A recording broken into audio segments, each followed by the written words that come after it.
Police chasing down a man in a stolen RV. It looks like something out of a movie. It's a speeding missile barreling out of control. It's a wild, dangerous chase. It's going down! It's going down! This guy's swerving all over the place. Pieces of the vehicle are falling off. How is this going to end? He rolls up on somebody's lawn. He's zipping between houses. They have to do something. And later, another out-of-control driver. We're in oncoming traffic now. Oncoming traffic. I had anxiety just watching it. And this chase has a shocking twist nobody saw coming. It made me shudder when I watched it. 10 a.m., Wednesday, June 2nd, 2021. Uniontown, Ohio. Pipefitter Kurt Hendershot is at work when his day turns upside down. My wife calls me, and, she's like, what are you doing right now? What are you doing? I'm like, I'm at work. I'm mixing up some mortar. She goes, well, that's not you in the motorhome? She was actually standing at the front door waving to what she thought was me. She goes, well, I'm not waving to you? I said, no. Well, it's backing out of the driveway. A stranger has literally driven off in the couple's RV. It was shock. Like somebody stole the RV? No way. Kurt's wife immediately calls the police, but as it turns out, Summit County Sheriff's deputies are already outside. Police respond to a report of a man trying to break into cars. But instead what they find is someone who has clearly stolen an RV and they're taking it for a joyride. Kurt and his wife are stunned. Their parked RV wasn't in any shape to be driven anywhere. I was getting that one ready for a retirement trip to Alaska. Little by little, I was preparing it. Monday, I had just finished the entire roof. I rubber sealed it. The motorhome was set up for camping with the side extensions out, but the thief doesn't care. She tells the police the slides are out, the power cord has been ripped out, and the RV's going down the road. Within minutes, dozens of police cars join the pursuit of the runaway RV, with their dash cams rolling.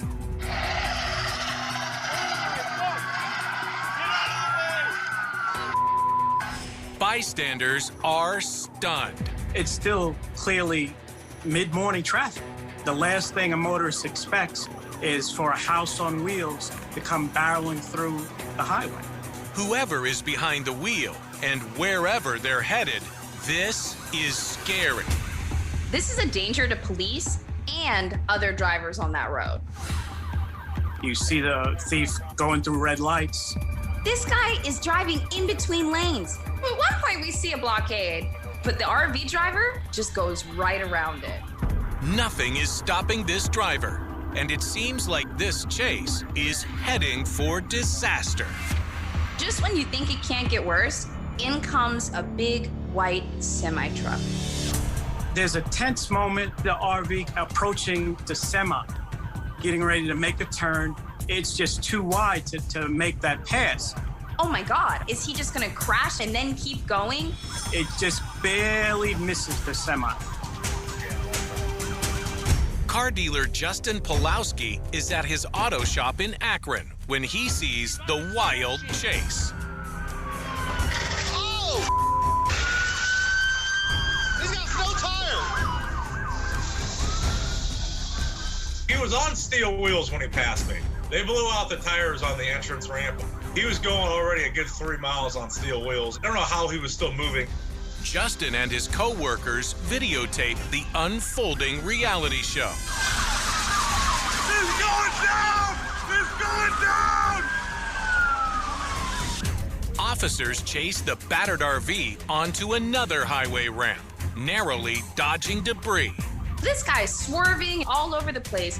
Pieces of the vehicle are falling off. The officers, they might run over something and spin out of control. They have to do something. This pursuit has got to come to an end before someone is killed. Even spike strips, Go, pull him, pull him, pull him, pull him! which police sometimes place on the road to try and bring a runaway car to a halt, prove useless. Suspects were not successful. The mere size alone gives it enough momentum that even if the tires are flat, it's still going to keep moving at a high rate of speed. Still, the spike strips do cause some damage. Completely on rims, starting to slow down here a little bit. Police want to know how long this RV can keep going. My wife calls me again. She goes, hey, the deputy wanted to know how much gas you had in the motorhome. I said, well, I always park it on full. Just take a look. Hit eastbound. Nearly 30 minutes into the chase, the RV thief heads into a neighborhood area, sending everyone into a panic. Next, he rolls up on somebody's lawn. He's zipping between houses, passing sheds. What if somebody was out there cutting grass or working on their lawn, or kids were out there playing? But he leaves just as fast as he entered. He cuts through a backyard to another roadway. The police are right on his tail. Now, things are really getting dicey. We need to bring this to an end. You're simply avoiding. You hit him. Right, I'm coming around now. Let's hit him right here. A pit maneuver is a pursuit tactic used by police to force a car to turn sideways abruptly and lose control. And as the driver takes a tight turn, with the back of the RV now falling off, he does almost tip over.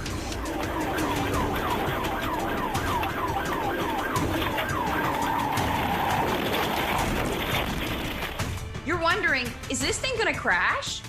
Then he again tries to find an escape route through a residential area. He rolls up on another lawn, trying to find a way out. Be ready. He's not going to go anywhere. The tree is what stopped him finally. When he tried to come up the hill, the tree branch actually caught the part of the motorhome. Here's the scariest moment. Is he gonna jump out with a gun? We're about to find out. We think he's left. Get the dog ready. Police are on edge. The chase has finally come to an end. But what will this driver do now? He gets out of the RV and he makes a break for it. Send that dog. Send that dog. But he can't outrun the canine officer. Canine tackled him. I would have liked to have seen that part. Get your hands behind your back now! Put your hands behind your back! The suspect, 24-year-old Randy Schiffbauer, is immediately apprehended. Schiffbauer was taken to jail and charged with a long list of crimes, including aggravated robbery, theft, felonious assault, and failure to comply. One of his charges is felonious assault. And that's basically him using the RV intentionally to ram these police officers, thinking that that would end the chase. 1524 Ken, he just ran back my cruiser. As the story of the wild chase makes news, it instantly goes viral. This is a story we first brought to you on our digital platforms, and it has now been shared thousands of times. And I'm like, you gotta be kidding. This thing had become famous like within 5 minutes. Social media comments range from concerned. A lot of people like, this is absolutely crazy. I can't believe this is happening where we live. And to comical. Best one, I think, somebody had posted, I'll bet he's not a happy camper. But what really shocks everyone is the revelation that this guy has done this before. Caught on camera tonight, police chasing down a man in a stolen RV. And now police say the man arrested for that chase is actually responsible for another bizarre crime. This is not his first rodeo. Local TV reporter Sia Nyorker says his name is well known in her newsroom. It was like a light bulb. We were in the newsroom and we're like, could this be the same Randy Schiffbauer? No way. Yes, it's the same Randy Schiffbauer. Stolen RV, stolen bulldozer. Wow. In another dangerous news-making chase 2 years earlier, Schiffbauer stole a bulldozer. Man who took a bulldozer on a joyride. The guy driving the bulldozer is wearing his tighty-whities, and he demolishes a car, and then he takes out the front porch of a home well. I need police officers here at 729 Union Street. This guy's got a tractor. He's going to the house next door. He's got the fork up real high, and as he's coming down the street, he's going back and forth with the steering wheel, left and right, left and right. Police told us that the bulldozer was stolen from a nearby construction site. The good news, no one was hurt, but it still shook a lot of people up. It's clear that this person has a love of oversized vehicles. Schiffbauer was arrested and charged in the bulldozer theft. But incredibly, there was also another incident in 2018. Caught on camera, troopers chasing an ATV on the highway. Randy Schiffbauer was actually the passenger. This ATV chase lasted about 3 miles before it finally crashed into the back of a police cruiser. Randy actually surrendered to police.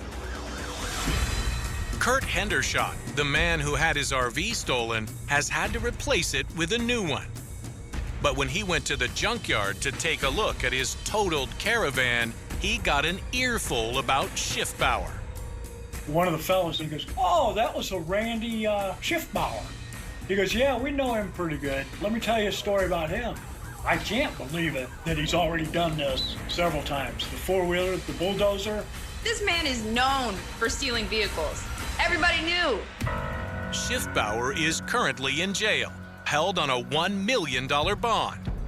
And even though Kurt can laugh about it now, he fears this thief will never learn his lesson.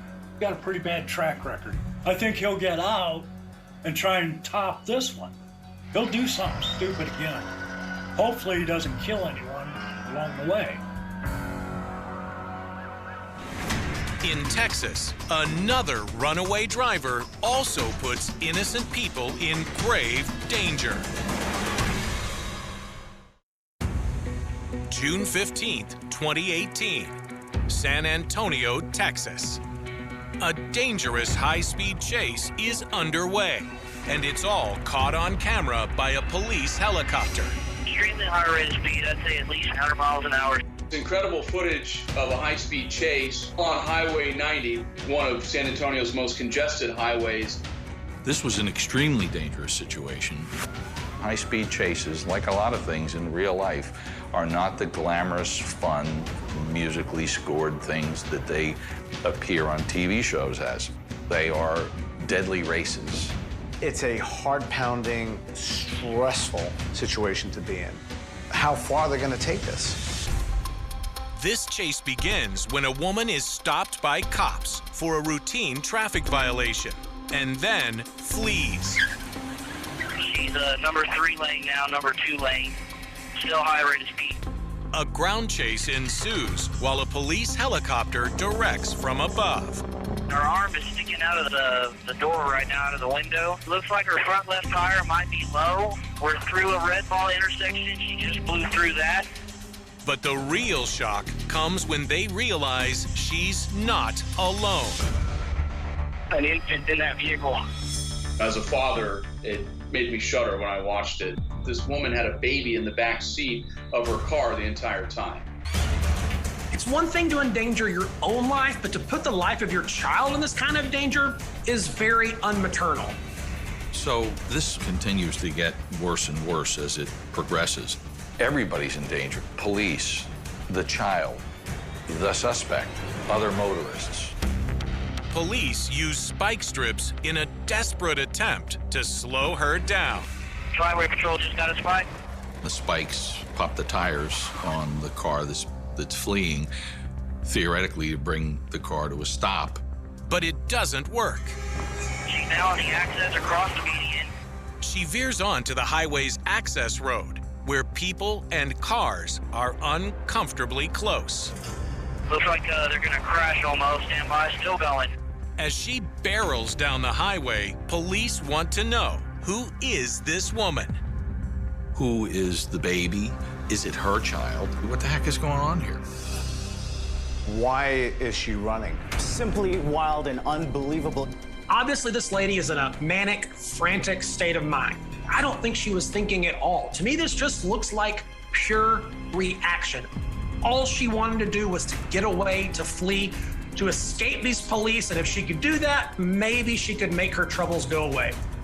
The video of the woman leading police on the chase at more than 100 miles an hour with that child in the car horrifies newscasters. I had anxiety just watching it. The fact that she was driving so unbelievably reckless through traffic with this young baby in the back of the car. And the danger keeps escalating. We're in oncoming traffic now, oncoming traffic. Then, a few minutes into the chase, the car is literally running on flat tires. Things take a dramatic turn. Hold here, 1050, 1050. She crashes into the back of a pickup truck. As if this couldn't get any crazier, it does. She jumps out of the vehicle for what? More chaos? She's in the back seat. She's got the baby and we're running. We're running southbound from the accident. Now, the runaway driver is trying to escape the police on foot with a baby in its car seat. Adding to the shock of the whole scenario, it doesn't look like the baby was even securely buckled.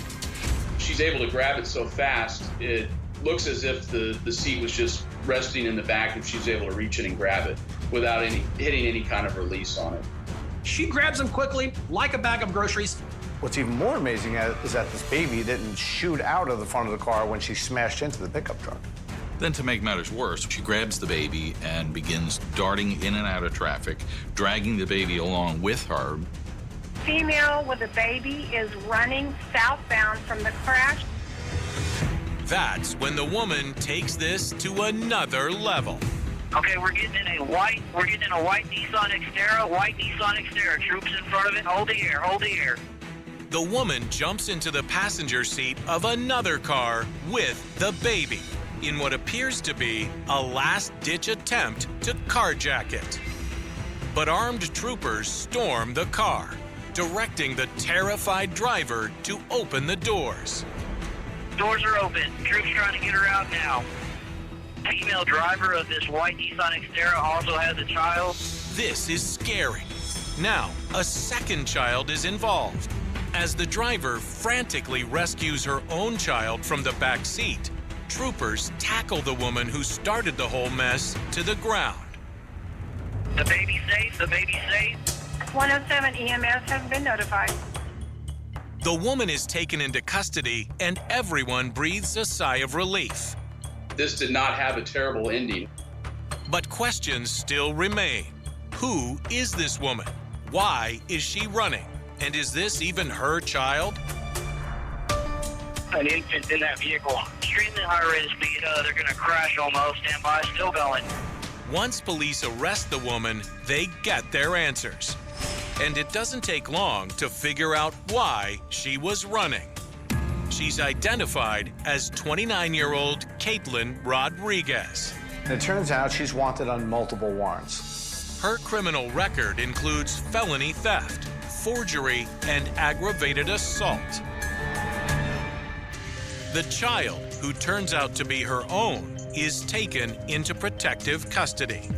We have to think a motive for this woman. If she got caught and arrested again, she probably would lose her baby. So the irony of this whole situation is that she's fleeing with her baby to keep them from taking her baby, but sadly, that's exactly what happened. On social media, people react with anger and outrage. The comments were relentless. People are ready to be the judge, jury, and executioner of this woman. She endangered the lives of so many people. She's putting herself in harm's way. She's putting her own child in harm's way. She's putting the police in harm's way, and everyone who's on the road as she's driving maniacally through traffic. Rodriguez is charged with evading arrest, endangering the welfare of a child, and possession of a controlled substance. She offers no explanation for her actions. But in December 2018, she's sentenced on one of the charges. She agreed to plead guilty to the evading arrest charge and prosecutors dismissed the endangering child charge as well as the felony drug offense. She was sentenced to 5 years in a state penitentiary. Lessons learned here. Number one, it's always a bad idea to run from the police. It never works out in your favor. But number two, I think this is also a metaphor from running from your problems, because at the end of the day, those problems are gonna find you. Rodriguez is serving her time at the Hilltop Unit in Gatesville, Texas, a prison for women. Her attorney says her child is in good care and is doing just fine. More than 3 years later, the video is still haunting. It's a really frightening thing that there are people around us who are essentially powder kegs, and all it takes is one moment, one trigger to push them over the edge and endanger the lives of us all. It doesn't get any easier to watch. One of the most incredible pieces of footage that I've ever seen. A family business under attack. He pulls out this gun and he goes to load it. I was petrified. It could have set that place on fire easily. But they aren't having it.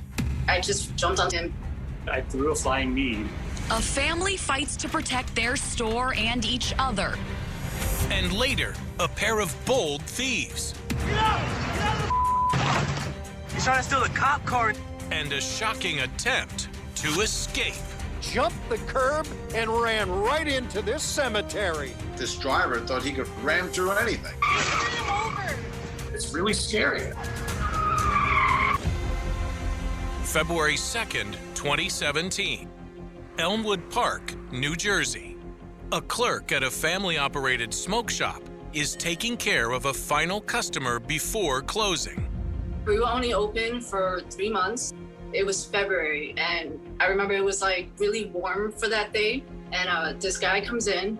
He has a sweater, a coat, something else on top of that. He has a scully, a hat, and he has gloves on. He walks in, he doesn't take off his gloves, so automatically I'm like, okay, wait, something's not right here. He's just walking around, looking at everything. He's like touching everything, putting it back. We had a sign. It's from a movie. It says, if you plan on shoplifting, please let us know, thanks. So he happened to read the sign, and he was like, I could rob this place if I wanted to. Only Jasmine and her mother are in the store, so they called Jasmine's brother John to ask for help. I didn't think that they were in danger. My mom was like, this guy's acting weird at the shop. Could you just come and, hang out with us until we close? Because it was, an hour away from closing. So I was like, sure. I just grabbed my dog, jumped in the car, and showed up to give them support. It took my brother about 5 minutes to get there. When my brother walked in, he noticed my brother's dog. I said hello to him, and he only noticed the dog. He was excited to, pet the dog, and my dog, his name is Desmond, he just recoiled away from him, which I've never seen him do that, and I haven't seen him do it since. So I was like, okay, that was a little bit weird. I was like, something's not right. And I have really bad anxiety, so he set my anxiety off right away. Me and my mom were real nervous. I immediately go behind the counter. I join my sister. Typically, when somebody's acting a little bit off, what I've learned is the best thing to do, especially with theft, is just kind of interact with them, talk to them about products, and just kind of get a feel for what's up, where their mind is at. He was in his own world. I was asking him if there anything I could help him with. Do you have any questions? He didn't respond at all. We had a special energy drink that we were promoting on the counter, so we had a sample can there. He just grabbed it, popped it open, and drank it. He starts drinking it, not saying a word to me, which definitely rubbed me the wrong way. It's just a very disrespectful thing to do. So I asked him, are you planning on paying for it? This is not how this works. He kept acting like he was looking for a credit card or something. And then my brother's like, all right, you have to leave. He wasn't gonna pay for the drink he drank. That's when my brother turned to my mom and was like, call the cops. And that's when things get scary. The next thing I know, he pulls out this bright orange flare gun. He puts it on the counter. He opens it up. He pulls, some sort of cartridge out of his jacket, and he goes to load it. And you can actually see me step back and kind of give a gesture, come on, man, is this what we're doing here? And from there, honestly, it is all a complete blur. A flare gun can be very dangerous. It fires an incendiary projectile, a burning projectile. Even though it's not designed as a weapon, it can be used as a weapon, it could inflict serious injury or death. I was petrified when he pulled out the flare gun and he went to load the gun. He was like, all right, if you're gonna call the cops, we're gonna do it this way then. It was just a scary thought to know that my brother was now facing that.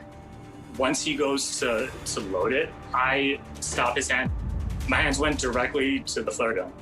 I actually go for like the cartridge and the gun. You know, I went in with both hands. It was completely just reaction and instinct, just to try to prevent him from doing this, because it was like my one opportunity to stop this before it got bad. This is frightening. At such close range, a flare from the robber's gun could hit John or Jasmine, and it could ignite an entire wall of flammable products located behind the counter. If he were to fire that flare gun in that direction at all, it could have set that place on fire easily. The robber threatens to shoot John in the face, and that's when Jasmine decides she's had enough. It was just like a game changer. I just ran around the counter, just pure adrenaline. While their mother frantically calls the police, 911. and John tries to get the gun away from the robber, Jasmine suddenly makes a bold move. I just jumped on him, trying to put him in a headlock. At that time, it was protect my family, protect my brother, protect my mom, protect the shop. You know, that's all I could think about. You know, out of the corner of my eyes, you know, a blur of blue, and next thing I know, my sister is just on top of him. She jumps on his back, grabs a hold of his neck. That completely distracts him. I get a hold of the flare gun, because up until that point, we're kind of going back and forth. He's swinging at me. I'm just trying to get it out of his hands. And then once she jumps on his back, that's when he finally lets go. And I have possession of the flare gun. But Jasmine has no formal training in self-defense, and her brother fears she's in danger. He's wrestling with my sister, so, you know, I have to get him off of her. I threw a flying knee. I'm obviously not a fighter, I'm a small guy. I was not thinking in that moment, I need to get this guy off of my sister. I leap into the air and I try to throw my knee into his stomach. The robber collapses under the pressure. He just like threw his body forward and I went flying over. And at that point, that's when my brother had him, grabbed him, and they were kind of tussling. I got back up, they were headed back in my direction, so I just like grabbed a hold of him too. He's not throwing hands, he's just resisting. Terrified, their mother runs over to see what she can do. My mother comes out from the back office. I turn around and tell her, like, go get help, because, you know, this is a big, strong guy. But we're just trying to get a hold of this man and just drag him out of the store in any way that we can. It was hard. He just kept grabbing onto the wall. He grabbed onto our alarm system. I'm yelling at him to just leave, get out of my shop. And he's like, okay, I'll leave. I just need to go grab my stuff. We're like, no, you're not getting anything back. And then he kept like pleading with us, please let me get my backpack and my flare gun. And we were like, no. So my brother was like, look, how about this? If you step outside, I will get it for you. He wasn't really gonna get it for him. So he was like, all right. I was never going to give him his gun back. My plan was to lock the door behind him and wait for cops to arrive. And luckily, just as the robber is inching out the door, police do show up. 2 patrol cars pull up and 4 cops come out of the car, almost like out of a movie. We yell, that's him, and he immediately starts resisting arrest. It took all 4 policemen to actually, you know, get a hold of him, take him to the ground, and handcuff him. Authorities charged 33-year-old Gabriel Velez of Fort Lee, New Jersey, with robbery, possession of a weapon for unlawful purposes, and resisting arrest. And the video caught on the shop's security cameras of the family taking him down soon goes viral. A family fights to protect their store and each other. A man threatened to hold up the store owners by pulling out a flare gun at the counter. He kept repeating, you know, that he had a gun and he can rob us. It was crazy. It felt like every time somebody came in and was like, oh, hey, you're that shop? Like, I saw your video online and you guys are awesome. You know, and then that's a whole conversation. Anytime somebody brings it up, it's just like, yeah, I just get really shy and I kind of try to change the subject.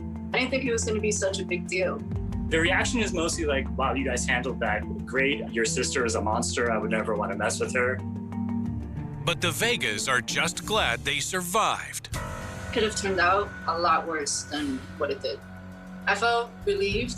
I felt happy that everyone was safe. We are unarmed. We were wholly unprepared for this situation. It's very dangerous to confront a violent criminal. Unlike what you see on scripted TV shows, real fights are usually a hysterical mess.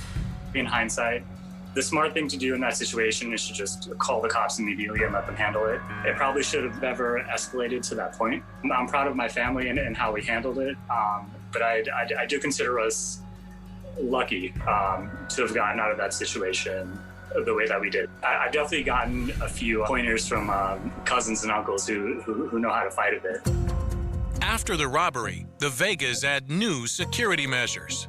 We realized that we needed to be more prepared. So we set up a panic button right by our counter. This way, if anything like that happens again, we just, hit the silent alarm, the cops arrive and handle it, instead of us putting ourselves in danger in that way. Ironically, the part in the video that grabs the most attention, the Vegas dog. During the ordeal, Desmond barks, but never emerges from behind the counter. Keep one eye on the frightened family dog. Seems he's too scared to jump into the fray. What has gotten the most attention out of anything else is how my dog reacted, or I guess didn't react. I should probably, get a better protection dog, because my little lab just kind of sat behind the counter and didn't do much there. How is a dog supposed to know what a flare gun is once the fight starts and property starts flying around? Do you really want that dog in the middle of that? He's a Labrador Retriever. He's a friendly guy. He was just stuck barking behind the counter doing a whole lot of nothing. We still love him, though. He's a great dog. In Connecticut, another daring theft puts dozens of people in danger.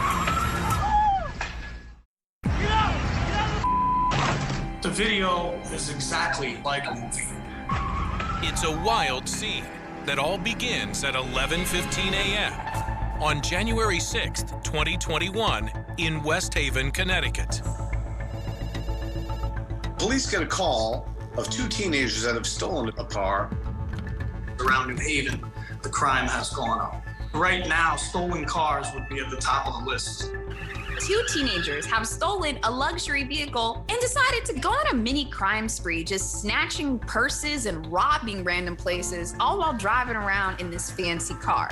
This vehicle has been reported missing for a few days. The first task for police is to try and locate the car. The police were working with the car's manufacturer to use a built-in GPS to track the vehicle. They ping the location of the vehicle and see it on a map. The police catch up with the stolen car, and then all hell breaks loose. The teens try to outdrive the police, striking multiple cars in the process. Then they flee. At that point, it was an attempt to escape. Police manage to chase one of the teens down. But what happens next shocks everyone. You see the individual actually runs back to the police car, gets in the police car. He's trying to steal the cop car. Stunned bystanders start filming on their phones as the bold teen tries to get away in the police car. Stealing a police car is not something that we see every day, at least from the perspective that we were able to see it in this situation. He puts it in reverse. Police, I'm in the cop car. The wild driver is out of control, forcing police to scramble to get out of the way. It's really scary. And then things get downright terrifying. After he backs into that vehicle, he accelerates fast, hits a police officer. The officer comes within inches of being crushed by the runaway car.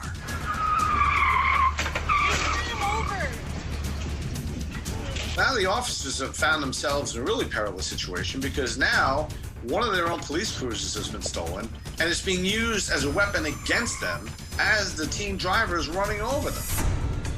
I would say that police immediate concern in that situation would be the possibility of them crashing into somebody or hurting an innocent bystander. It's an incredibly dangerous situation. This is a 5,000 or 6,000 pound vehicle. This could be a matter of life and death, and these kids don't care. A vehicle could be considered a deadly weapon for a reason. These officers have to get the situation under control before they go out and do more damage. This teenager is acting as if he has nothing to lose. Everyone around the surrounding area is in grave danger. Nobody knows what the desperate teen driver is thinking, but now he's headed straight for the nearby cemetery. He floors it, going all the way through a gate into a cemetery. This was an act of desperation to further evade the police. The teen didn't have any idea what he was going to do next. He jumps the curb and over the sidewalk into a wrought iron big fence, goes through the fence, and begins to drive through the cemetery. Bro, what the?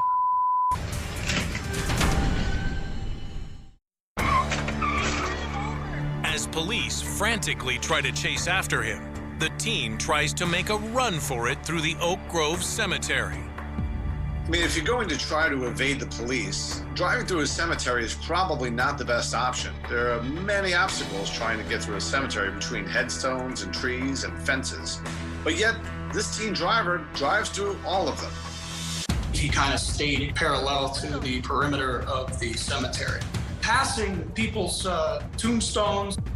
I think the teen just wanted to get away, ultimately. You gotta run, you gotta get away at all costs. And this runaway driver is willing to try anything. Our car thief crashes through an 8-foot cemetery gate and then believes he can crash through the next. You suck, bro. Police and bystanders are stunned. Bro, what? The teen seems to think he's invincible. This driver thought he could ram through anything. Looking at an 8-foot tall metal gate, what makes him think, yeah, I can crash this? This kid thinks he's in an action movie. Using a police cruiser as a battering ram to rush through cemetery gates? But this time, the police cruiser gets stuck. After the second crash, when the vehicle gets lodged in the gate, the kid hops out and he's still determined to make a getaway. But that's not gonna happen. Not today. All the responding officers that were on scene immediately ran and drove over to the other side of the cemetery to help apprehend the other suspect.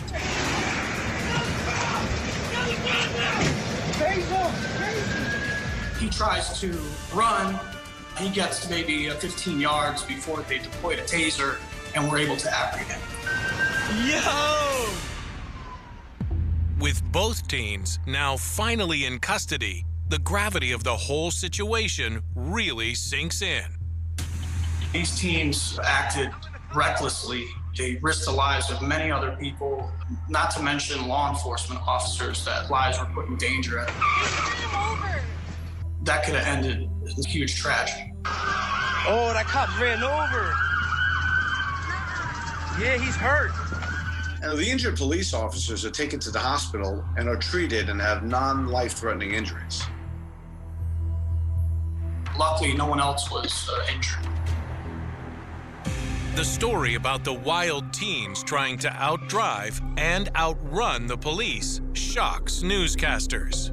Yesterday morning, just after 11 o'clock, a crazy crash involving a police cruiser stolen by a 15-year-old who jumped the curb and ran right into this cemetery. The cemetery fence plowed over miraculously. It does not look like any of the grave sites were disturbed. And the video quickly goes viral. Pretty quickly, it was all over the place. Kevin Morse, who runs a local Facebook group that shares videos of crimes in the area, is flooded with clips from bystanders. We got videos sent in from the scene, like immediately after it happened. I couldn't believe it when we saw the footage. This could have been a very deadly ending. You had multiple police officers that were almost run over by the stolen police car. And then you also had 2 teenagers that could have been shot or killed throughout the chase.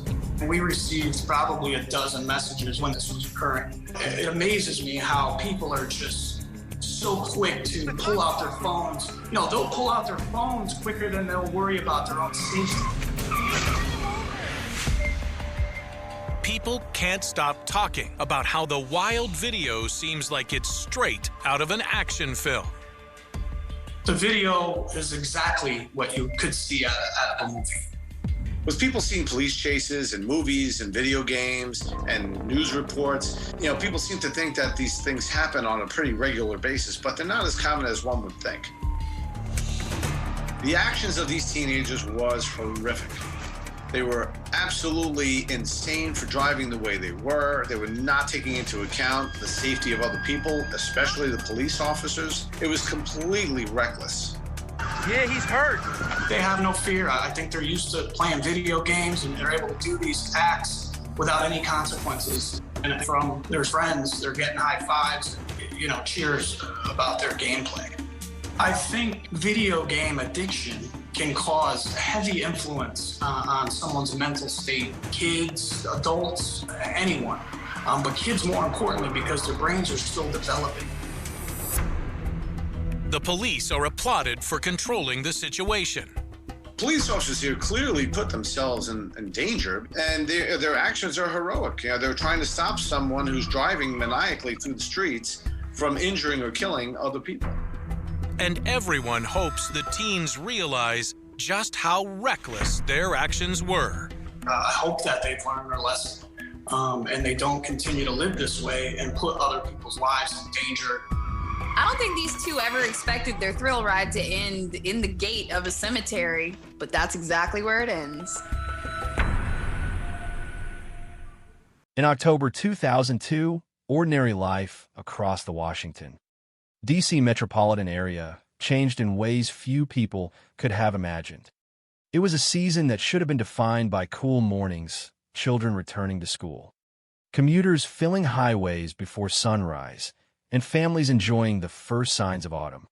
Instead, those familiar routines became shadowed by uncertainty. Every trip to a grocery store, every stop at a gas station, every walk across an open parking lot carried an invisible weight. People found themselves looking over their shoulders without knowing exactly what they were searching for. The danger was impossible to predict because it offered no warning, no confrontation, and no opportunity to escape. A single rifle shot could arrive from hundreds of feet away, ending a life before anyone even understood what had happened.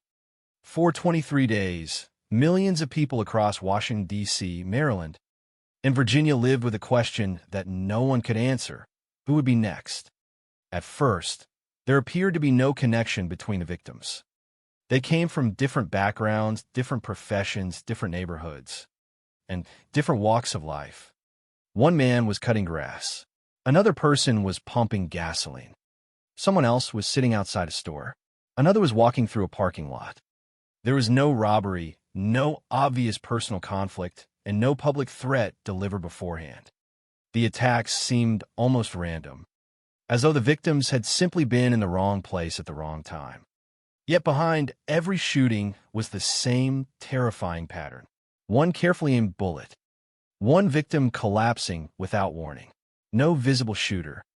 By the time police officers reached each scene, the gunfire had already stopped. The killer had already disappeared, and witnesses could describe little more than confusion. Some believed the shot had come from nearby woods. Others thought it had originated from rooftops or distant buildings. Every crime scene seemed to generate more questions than answers. As investigators struggled to understand what they were facing, fear spread far beyond the locations where the shootings occurred. News broadcasts interrupted regular programming with breaking reports. Television helicopters hovered above parking lots and intersections. Radio stations warned listeners to remain alert. Parents reconsidered whether it was safe to allow their children outside. Schools modified routines that had existed for decades. Gas stations erected makeshift tarps to shield customers from open sight lines. Even the simple act of crossing a parking lot became something people rushed through, some moving in zigzag patterns because they believed it might make them harder to target. It was not only the violence itself that frightened the public. It was the complete absence of predictability. Human beings naturally search for patterns during moments of crisis. They ask whether victims knew the attacker, whether certain neighborhoods are more dangerous than others, or whether avoiding a specific place might reduce the risk. During the Beltway sniper attacks, none of those comforting explanations seemed to exist. Anyone could become the next victim. That possibility transformed everyday locations into places of quiet anxiety. A grocery store parking lot no longer felt ordinary. A school entrance no longer felt secure. An open sidewalk no longer guaranteed safety. Investigators faced enormous pressure from both the public and government officials. Each new attack intensified demands for answers, yet the evidence remained frustratingly limited. There were shell casings, bullet trajectories, and devastated families, but almost nothing that pointed directly toward a suspect.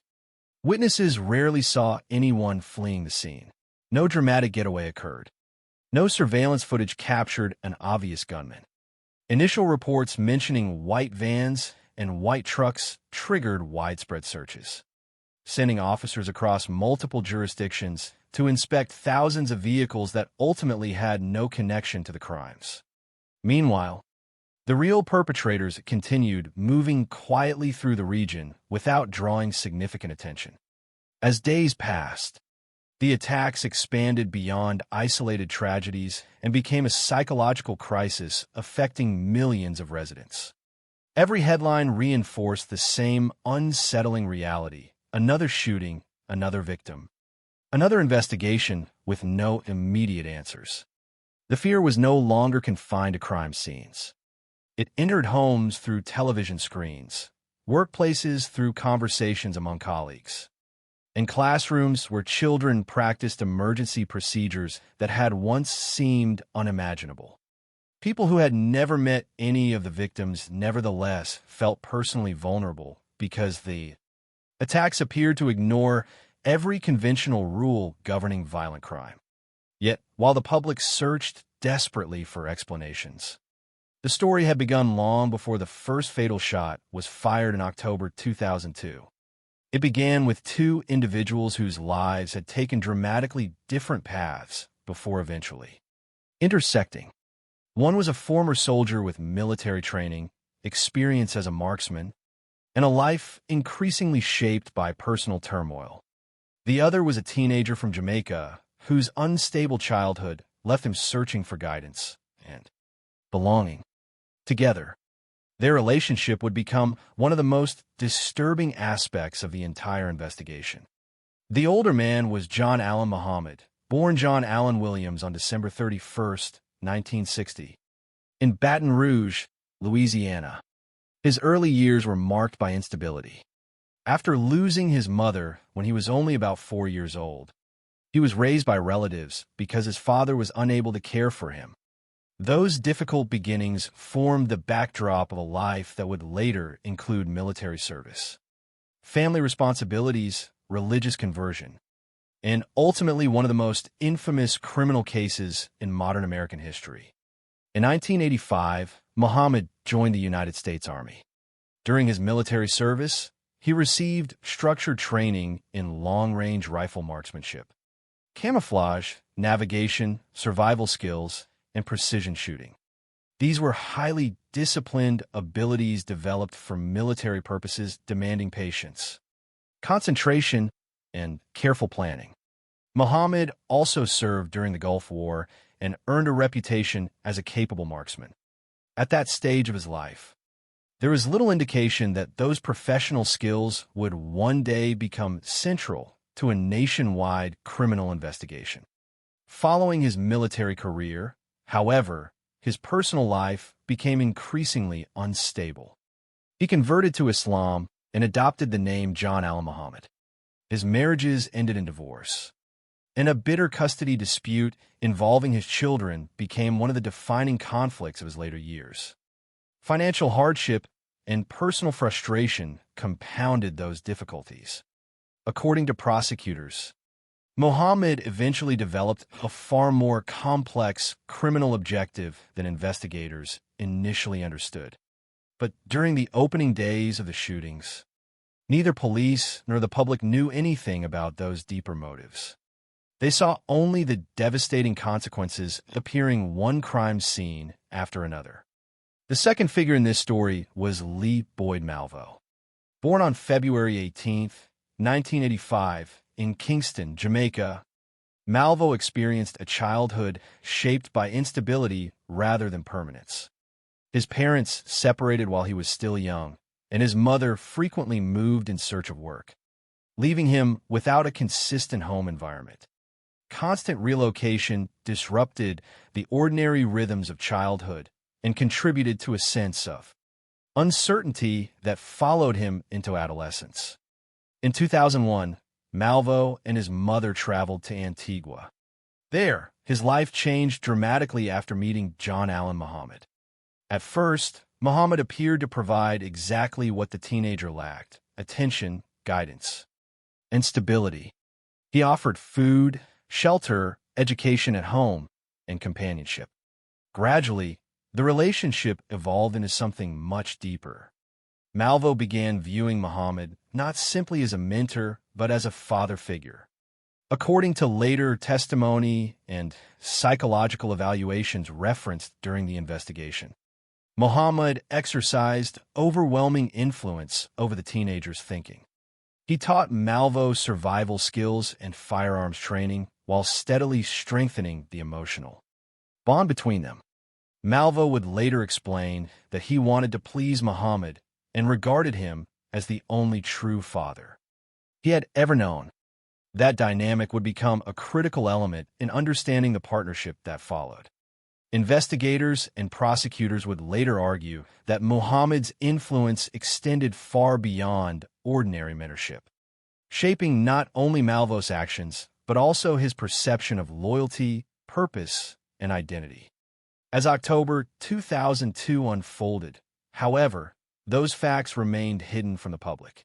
Residents of Washington, D.C., Maryland, and Virginia knew only that an unseen sniper continued to strike without warning. Behind that terrifying mystery stood two people whose relationship had developed quietly over time, far from the neighborhoods that would soon become the center of one of the largest manhunts in American history. The investigation would eventually uncover their identities, reveal the method behind the attacks, and expose a plan far more calculated than anyone initially imagined. But before detectives could understand why the shootings were happening, they first had to discover who was responsible, and that answer remained frustratingly out of reach as fear continued to spread across the nation's capital. As investigators struggled to understand the pattern behind the shootings, the people responsible were following a plan that was far more deliberate than anyone outside the investigation could have imagined. From the perspective of the public, every attack appeared random. There seemed to be no relationship between the victims, no geographical logic that clearly explained where the next shot might be fired, and no personal motive that connected one crime scene to another. This apparent absence of order became one of the most frightening aspects of the case. It suggested that anyone, regardless of age, profession, race, or daily routine, could become the next victim. Yet according to prosecutors, the randomness was carefully manufactured. The shootings were not simply acts of violence committed without purpose. Instead, they formed part of a broader plan that investigators would only begin to understand after the arrests. The prosecution argued that John Allen Muhammad's ultimate objective extended beyond the victims, whose names would dominate newspaper headlines. His long-term intention, according to evidence presented during the legal proceedings, was to murder his former wife, Mildred Muhammad, while making her death appear to be just another tragic incident within an already established series of seemingly indiscriminate sniper attacks. If successful, investigators might have viewed her death as one more random killing among many. rather than recognizing it as a targeted act connected to a deeply personal conflict. This alleged objective fundamentally changed how authorities interpreted the entire case. What had initially appeared to be a string of motiveless murders now looked, in retrospect, like the construction of a false narrative designed to conceal a specific intended victim. The shootings created an atmosphere in which no single death seemed unusual because every death appeared equally unpredictable. In addition to this alleged objective, Mohammed also sent extortion letters demanding $10 million during the course of the attacks. These communications complicated the investigation even further. Detectives had to determine whether the letters represented the primary motive, an attempt to distract investigators, or another element within a larger strategy. Every new message forced law enforcement agencies to devote additional time and resources to evaluating its credibility while continuing to search for the unknown shooter.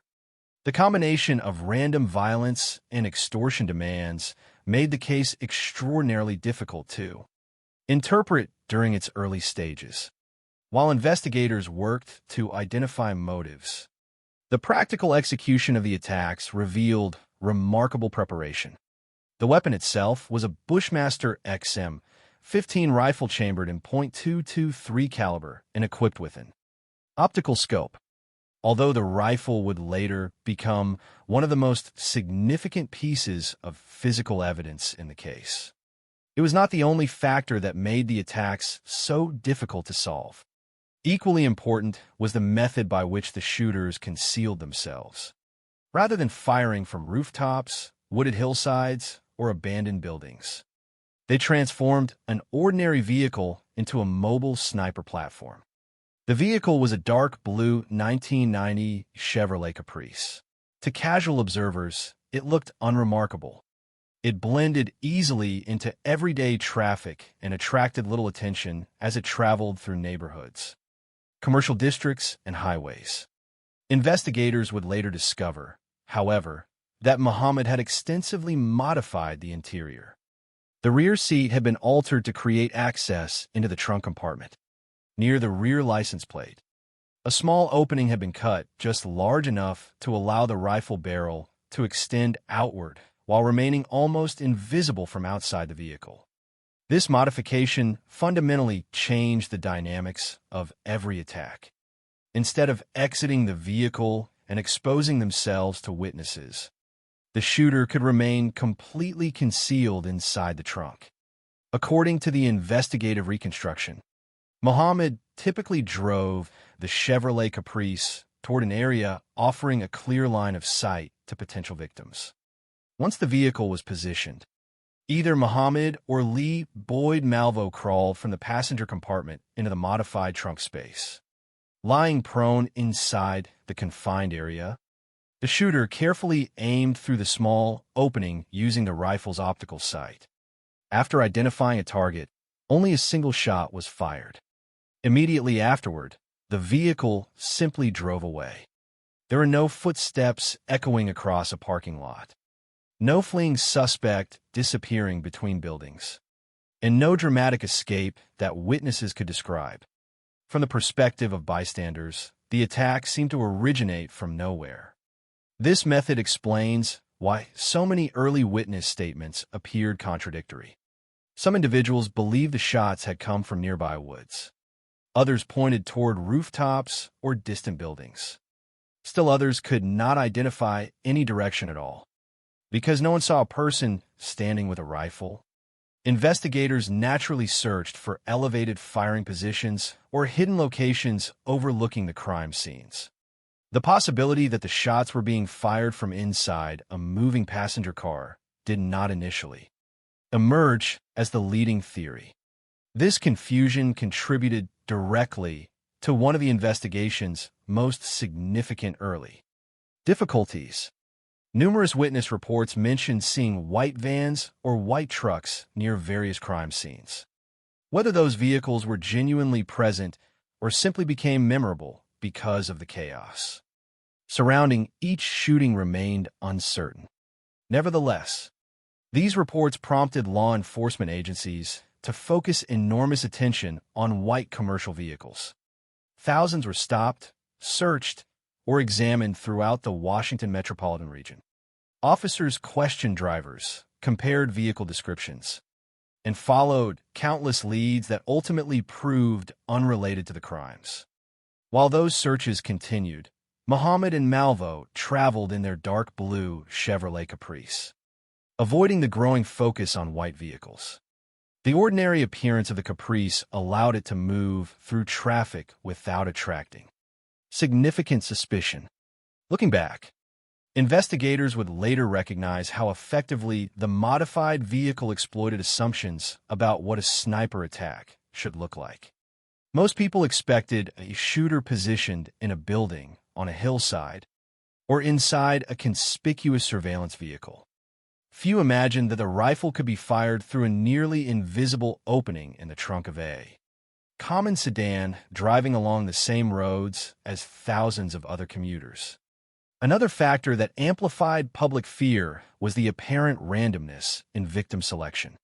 According to the information available during the investigation, there was no consistent demographic profile. Victims included a man mowing grass, individuals shopping, customers pumping gasoline, people resting outdoors, school-related locations, a bus driver, and even an FBI intelligence analyst, Linda Franklin, who was fatally shot while leaving a store with her husband. Their occupations, ages, racial backgrounds, and personal histories differed significantly. They did not belong to the same community organizations, did not share professional connections, and did not appear linked by any common circumstance beyond being present in an exposed public space. This lack of a recognizable pattern prevented the public from developing practical strategies to reduce risk. Avoiding one neighborhood offered no guarantee of safety because the next attack might occur many miles away. Avoiding one type of business provided no reassurance because the victims had been targeted in multiple settings. Every new shooting reinforced the unsettling conclusion that location alone could not predict danger. The attacks also demonstrated remarkable restraint in execution. Unlike many violent crimes involving multiple gunshots, these shootings typically involved only one carefully aimed round. That precision reflected patience rather than impulsiveness. It also minimized the amount of evidence left behind while increasing confusion at each scene. Witnesses often heard a single loud crack followed by immediate silence. There was rarely an opportunity to identify where the sound originated before the vehicle had already departed. As the days passed, each successful attack strengthened the perception that the sniper could strike anywhere and disappear before anyone realized what had happened. By the middle of October, millions of people across Washington, D.C., Maryland, and Virginia had begun adjusting their daily routines around an invisible threat. Parents worried about their children walking across school grounds. Drivers hesitated before stopping for gasoline. Workers crossing open parking lots moved more quickly than usual. Television coverage expanded with every new incident, while investigators continued searching for a suspect whose methods consistently stayed one step ahead of conventional expectations. Unknown to the public, however, the very features that made the attacks appear almost impossible to solve would eventually become central to identifying those responsible. Careful analysis of ballistic evidence, communications sent to investigators, and mistakes made during the later stages of the crime spree would gradually narrow the investigation toward two individuals whose names had not yet entered the national conversation. Their ability to remain hidden depended upon precision, planning, and discipline. But even the most carefully constructed operation could not eliminate every error forever. The breakthrough that investigators desperately needed was approaching, though it would arrive only after the region had already endured weeks of relentless fear and irreversible loss. The first shooting on October 2, 2002, did not immediately convince investigators that they were facing the beginning of one of the most extensive manhunts in modern American history. At approximately the time when many people were finishing work or running ordinary errands, 55-year-old James Martin was standing in the parking lot of a shopping center in Wheaton, Maryland. There was nothing unusual about the setting. Vehicles entered and left the parking area, shoppers walked between stores, and daily life continued as it normally would. Then, without warning, a single rifle shot shattered the routine. Martin collapsed after being struck by one carefully aimed bullet. There had been no confrontation, no argument, and no visible attacker. Witnesses struggled to understand what they had just seen. Some initially believed that Martin had suffered a medical emergency because no one immediately recognized that a sniper had fired from a distance. Only after emergency responders arrived did the seriousness of the situation become unmistakably clear. Investigators processed the scene using standard homicide procedures. But at that moment, there was little evidence suggesting that this murder would soon be connected to a larger pattern. Tragic though it was, the killing initially appeared to be an isolated event. That assumption would last less than 24 hours. On October 3rd, the region experienced an extraordinary series of shootings that transformed a single unexplained homicide into what authorities now recognized as a coordinated and extremely dangerous crime spree. Throughout the day, victims were attacked at multiple locations across Maryland and the Washington metropolitan area. The pace of the violence overwhelmed investigators because each new report arrived before officers had fully processed the previous crime scene. Among those killed was James Buchanan, a 39-year-old man who was mowing grass when he was struck by a single bullet. Like James Martin, Buchanan had been engaged in an ordinary activity that carried no apparent risk. There had been no warning that someone watching from a distance had selected him as a target. His death reinforced the frightening possibility that the sniper was choosing victims without any obvious personal motive. Another victim, Prem Kumar Walekar, 54 years old, was attacked while pumping gasoline. Gas stations quickly became symbolic of the public's vulnerability because they required drivers to leave the relative shelter of their vehicles and stand exposed in open areas for several minutes. Walekar's death demonstrated that even the most routine errands had become potentially life-threatening. It was impossible for customers to know whether someone hidden hundreds of feet away was observing them through a telescopic sight. Sarah Ramos, 34 years old, was sitting outside a store when she became another victim of the sniper's campaign. She had not been fleeing from danger or participating in any unusual activity. She was simply spending time outdoors when the attack occurred. Her death further deepened the sense that no predictable pattern governed the shootings. Lori and Luis Rivera, only 25 years old, was killed while vacuuming her vehicle. Like the others, she had no known connection to the previous victims. The common factor was not who they were, but rather the fact that they happened to be visible in public spaces. The sequence of attacks on October 3rd unfolded across different locations separated by considerable distances.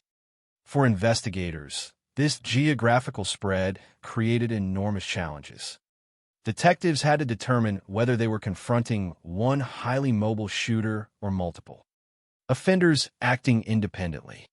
Each new crime scene required forensic processing, witness interviews, ballistic examination, and coordination among numerous law enforcement agencies. As a number of victims increased within only a few hours, communication between jurisdictions became increasingly important. Every department possessed pieces of information, yet no single agency initially held a complete picture. While investigators attempted to organize evidence, the public received constant updates through television and radio broadcasts. News organizations interrupted regular programming to report each new shooting almost as soon as it occurred. Residents who had been shocked by the killing of James Martin only one day earlier now watched as multiple additional deaths were announced in rapid succession. The realization that several apparently unrelated people had been killed under nearly identical circumstances fundamentally changed public perception. Fear spread much faster than confirmed information. Rumors circulated alongside verified reports, making it difficult for many residents to distinguish established facts from speculation. Nevertheless, one reality became increasingly clear. Someone was deliberately targeting strangers across the region. The attacks did not stop after October 3rd. Over the following weeks, shootings continued on October 4th, October 7th, October 9th, October 11th, October 14th, October 19th, and October 22nd. Every new incident reinforced the terrifying consistency of the sniper's methods. One carefully aimed shot, one victim, no visible suspect. Investigators began recognizing that these crimes were linked through ballistic evidence indicating that the same Bushmaster XM-15 rifle had been used repeatedly. Yet identifying the weapon was only the first step. Determining who possessed it remained an entirely different challenge. As the attacks expanded, the victims continued to represent a wide cross-section of society. There was no indication that occupation, race, gender, or age influenced selection. Among those killed during the attack sequence was Linda Franklin, an FBI intelligence analyst. She was leaving a store with her husband when the sniper fired. Her death attracted particular attention because of her professional role. Yet investigators ultimately found no evidence suggesting that she had been targeted because of her employment. Instead, her killing appeared consistent with the broader pattern established throughout the series of attacks. Ordinary people engaged in everyday activities becoming victims without warning. Another victim associated with the continuing attacks was Conrad Johnson, a bus driver. His inclusion among the victims further illustrated the absence of any meaningful demographic pattern. Whether someone was shopping, working, driving, or simply moving through daily life seemed to make no difference. The apparent randomness intensified public anxiety because it eliminated the comfort of believing that only certain people or places were at risk. By the second week of October, the psychological impact extended far beyond the immediate families of those killed or injured. Schools throughout the region modified normal procedures. Outdoor activities were canceled to reduce the amount of time children spent in open spaces. Students were instructed to move quickly and sometimes in zigzag patterns when entering or leaving school buildings. While there was no guarantee that such actions would improve safety, they reflected the desperate effort to respond to an invisible threat whose next target remained completely unpredictable. Gas stations also adapted to the changing reality. Some erected protective tarps or temporary coverings designed to reduce visibility from long distances. Customers hurried through refueling rather than lingering beside their vehicles.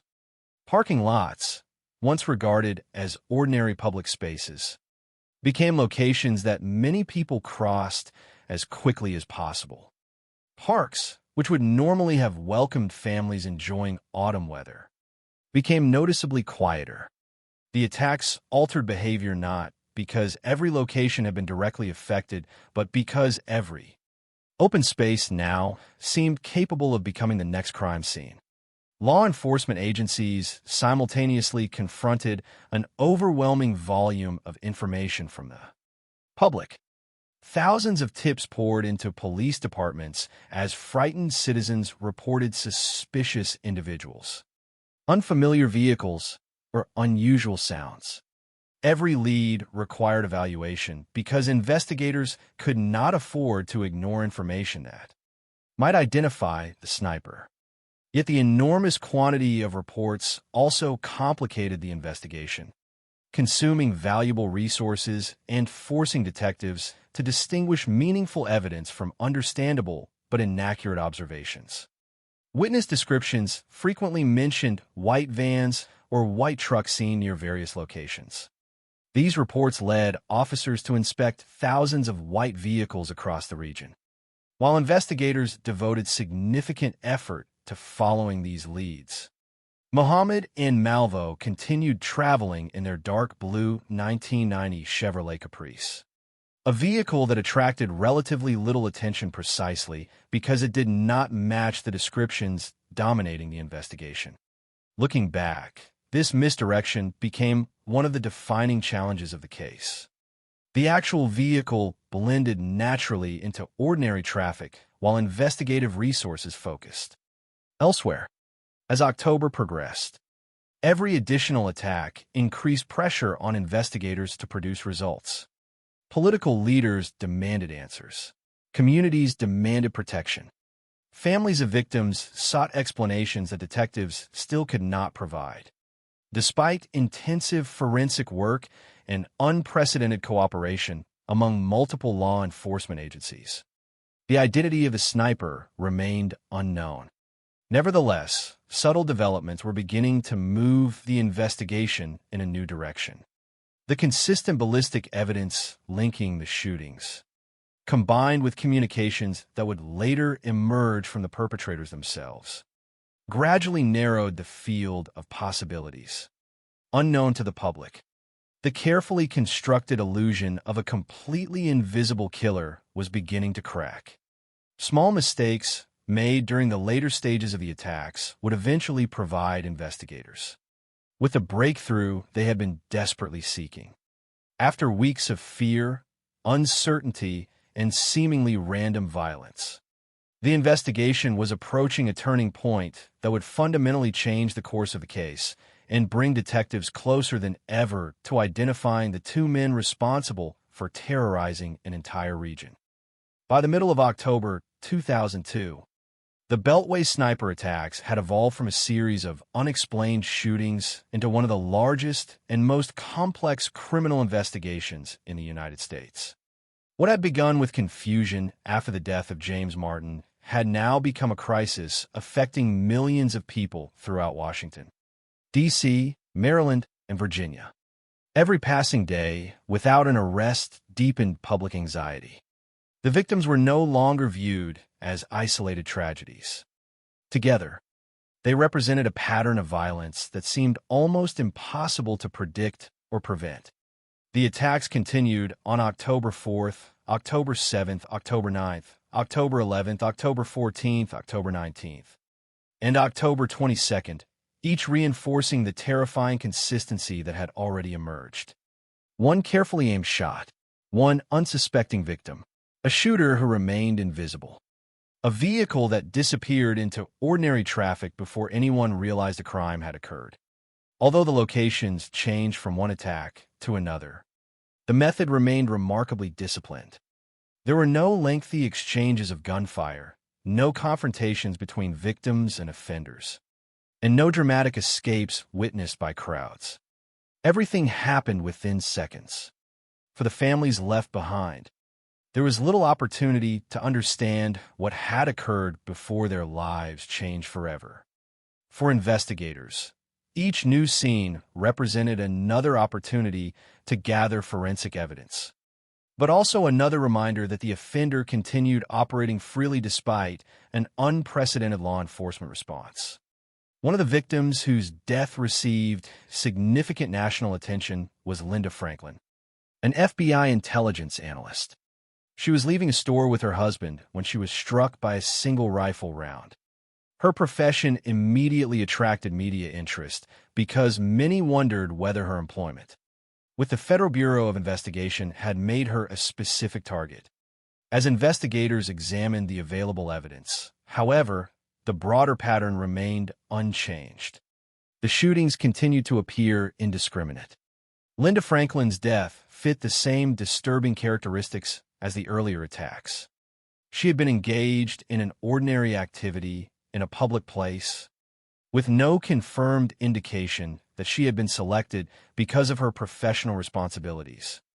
Her death served as another painful reminder that no occupation, status, or background appeared to offer protection from the sniper's campaign. Conrad Johnson, a bus driver, also became one of the victims during the continuing series of attacks. Like those before him, he represented another ordinary member of the community whose daily routine unexpectedly intersected with extraordinary violence. The occupations of the victims varied widely. Some were working, others were shopping, some were simply spending time outdoors. Their differences made it increasingly difficult for investigators to establish a behavioral pattern that might predict where the next attack would occur. The sniper did not appear to favor particular neighborhoods, businesses, or categories of victims. Instead, every successful attack reinforced the frightening conclusion that anyone visible in an open public space could potentially become the next target. This uncertainty transformed the psychological landscape of the entire metropolitan area. Public fear extended far beyond the actual crime scenes because no one could confidently identify which locations were safe. Residents began changing long-established habits. Everyday activities that had once required little thought suddenly involved careful consideration. Parking lots became places people hurried across rather than casually walked through. Drivers delayed errands whenever possible, hoping to minimize time spent in exposed areas. Parents worried each morning as children left for school, aware that previous victims had been attacked during ordinary daytime routines rather than under the cover of darkness. Schools throughout the region implemented precautionary measures unlike anything many educators had previously experienced. Outdoor activities were canceled in an effort to reduce students' exposure to open spaces. Children entering school buildings were instructed to move quickly and, in some cases, to run in zigzag patterns. Although there was no evidence proving that such movements would reduce the risk posed by a skilled marksman, the practice reflected the level of fear that had taken hold. Teachers, administrators, and parents sought any measure that might provide even a small sense of protection against a threat that seemed impossible to anticipate. For many students, the simple act of arriving at school became associated with anxiety rather than routine. Gas stations underwent visible changes as well, following attacks connected to customers standing beside their vehicles. Several stations erected temporary tarps or coverings intended to shield individuals from long lines of sight. The structures offered psychological reassurance, even though they could not eliminate every possible angle of exposure. Customers moved quickly through the process of refueling, often glancing around repeatedly before returning to their vehicles. Activities that normally encourage people to slow down, such as cleaning windshields or checking directions, became less common as individuals focused instead on minimizing the time spent outside. Parks and other open recreational spaces experienced similar changes. Autumn traditionally encourages families to spend time outdoors. Yet, during those weeks, many public areas became noticeably quieter. Parents hesitated before taking children to playgrounds, while joggers and walkers reconsidered routes that crossed wide, open spaces. The attacks had not merely claimed lives. They had fundamentally altered how millions of people perceived familiar environments. Even places untouched by violence carried the emotional weight of uncertainty because no one could confidently predict where the next shot might be fired.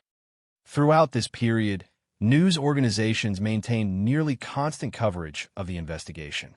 Television broadcasts regularly interrupted scheduled programming with updates about the latest shootings, police briefings, and public safety recommendations. Newspapers devoted extensive coverage to the case, while radio stations repeated descriptions of the suspect and possible vehicles. Every confirmed attack became a major headline, reinforcing both public awareness and public concern. Families across the region followed developments closely, hoping each day would bring news of an arrest rather than another victim. The media also became an important channel through which law enforcement communicated with the public. Authorities encouraged residents to remain vigilant and report suspicious behavior, recognizing that community cooperation could prove essential in identifying the offenders. The response was extraordinary. Police departments received thousands of telephone calls from concerned citizens. Reports described unfamiliar vehicles parked along roadsides, individuals behaving strangely, unusual sounds, and countless observations that might or might not have been relevant. Every tip required careful evaluation because investigators understood that one accurate observation could potentially solve the case. At the same time, the overwhelming volume of information presented enormous logistical challenges. Detectives had to separate credible leads from understandable but mistaken reports generated by widespread fear. Among the most influential early leads were repeated descriptions of white vans and white trucks, reportedly seen near various shooting locations. These accounts prompted extensive searches across multiple jurisdictions. Officers stopped, questioned, and inspected thousands of white vehicles while attempting to identify a possible connection to the sniper attacks. Considerable investigative resources were devoted to following these reports because they represented some of the few recurring details emerging from witness statements. Yet despite the scale of these efforts, the searches did not identify the actual perpetrators. While investigators concentrated significant attention on white vehicles, John Allen Muhammad and Lee Boyd Malvo continued traveling in their dark blue 1990 Chevrolet Caprice.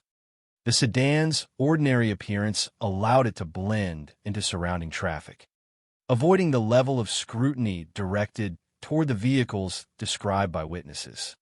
In retrospect, this discrepancy illustrated one of the investigation's greatest difficulties. Eyewitness testimony collected during moments of extreme stress can be incomplete or inaccurate, particularly when the shooter remains hidden and events unfold within only a few seconds.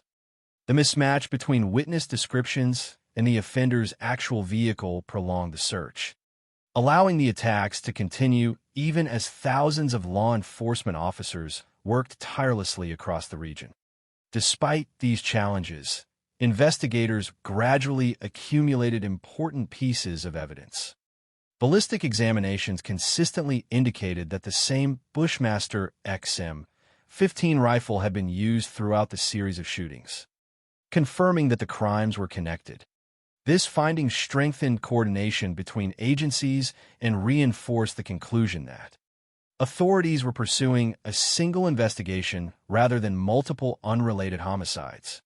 Even so, identifying the weapon did not immediately reveal who possessed it.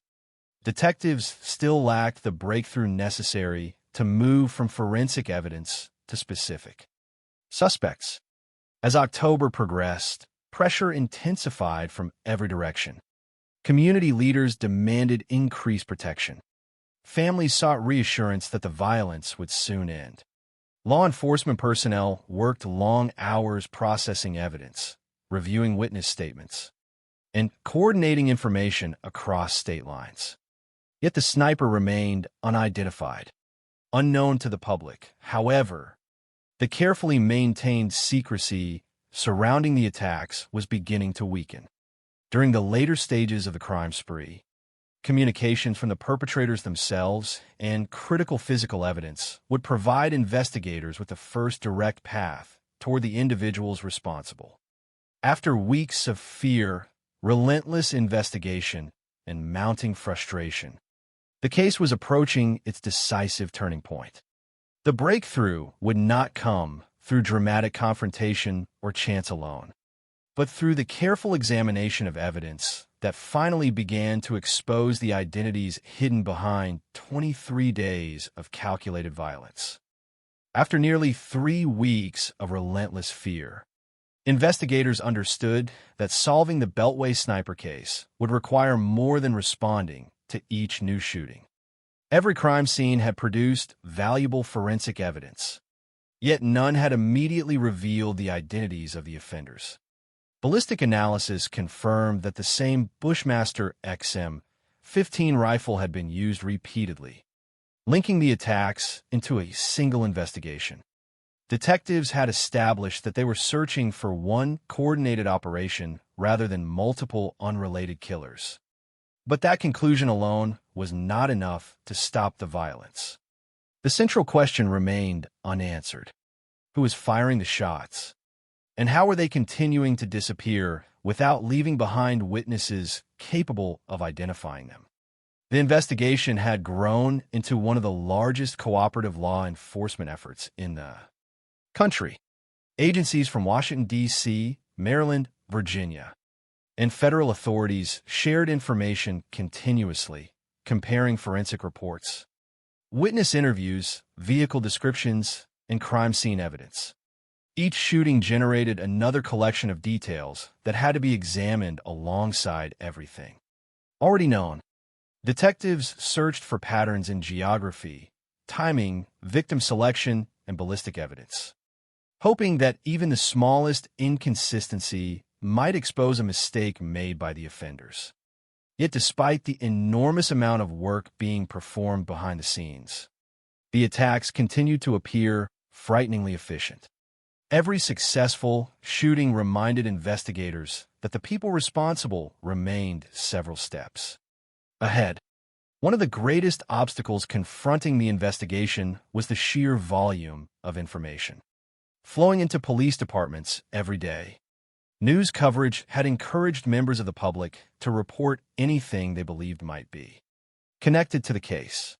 Thousands of telephone calls arrived from residents describing suspicious vehicles, unfamiliar people, loud noises, or unusual activity. Each report reflected the anxiety gripping the region. Citizens wanted to help, and investigators understood that an accurate tip from an observant witness could potentially identify the sniper. At the same time, every lead required officers to devote time and resources to determining whether it was credible. Many reports ultimately proved unrelated, but none could simply be ignored. The pressure to examine every possibility placed an extraordinary burden on investigators already working around the clock.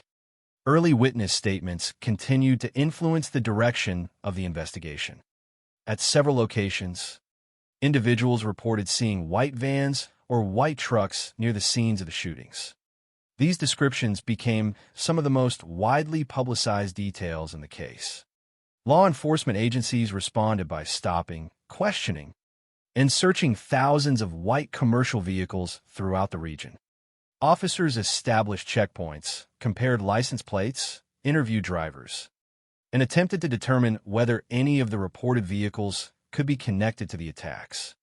The effort consumed significant investigative resources because the reports appeared consistent, enough to warrant serious attention.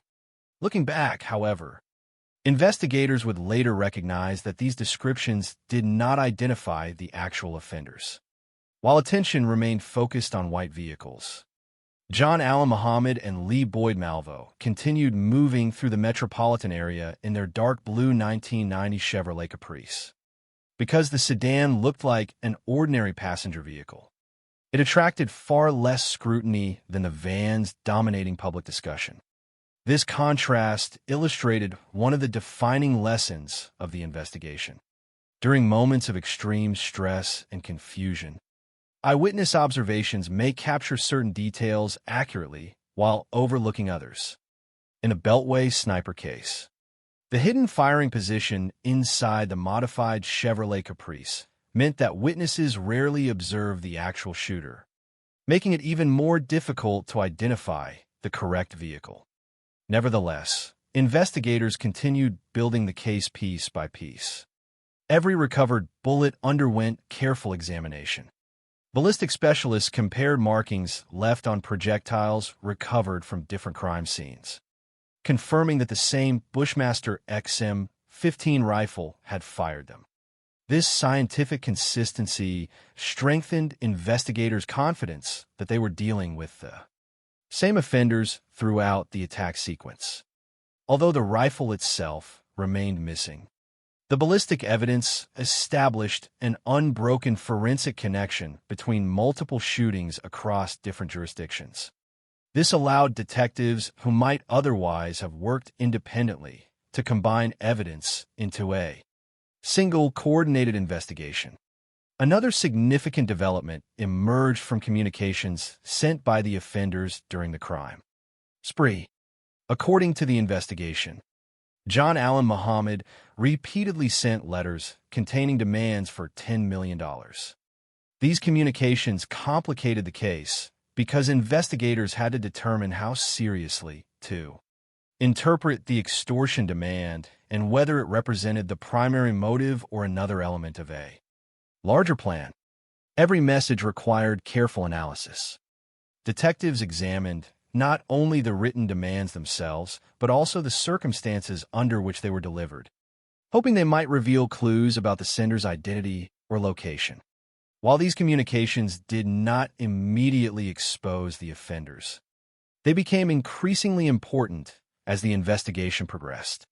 The decisive turning point arrived on October 19, 2002, following a shooting in Ashland, Virginia. At that scene, investigators recovered an extortion letter connected to the sniper attacks. Unlike earlier stages of the investigation, this discovery provided detectives with an opportunity to examine physical evidence directly associated with communication from the offenders. During the examination of evidence recovered in connection with the letter, investigators identified a fingerprint on a discarded magazine. The fingerprint was matched to Lee Boyd Malvo. This discovery represented the breakthrough that law enforcement agencies had been seeking. Throughout the investigation, for the first time, detectives possessed tangible forensic evidence linking a specific individual to the expanding sniper case. The significance of the fingerprint extended far beyond identifying one suspect. Once investigators associated Malvo with the evidence, they were able to redirect the entire investigation.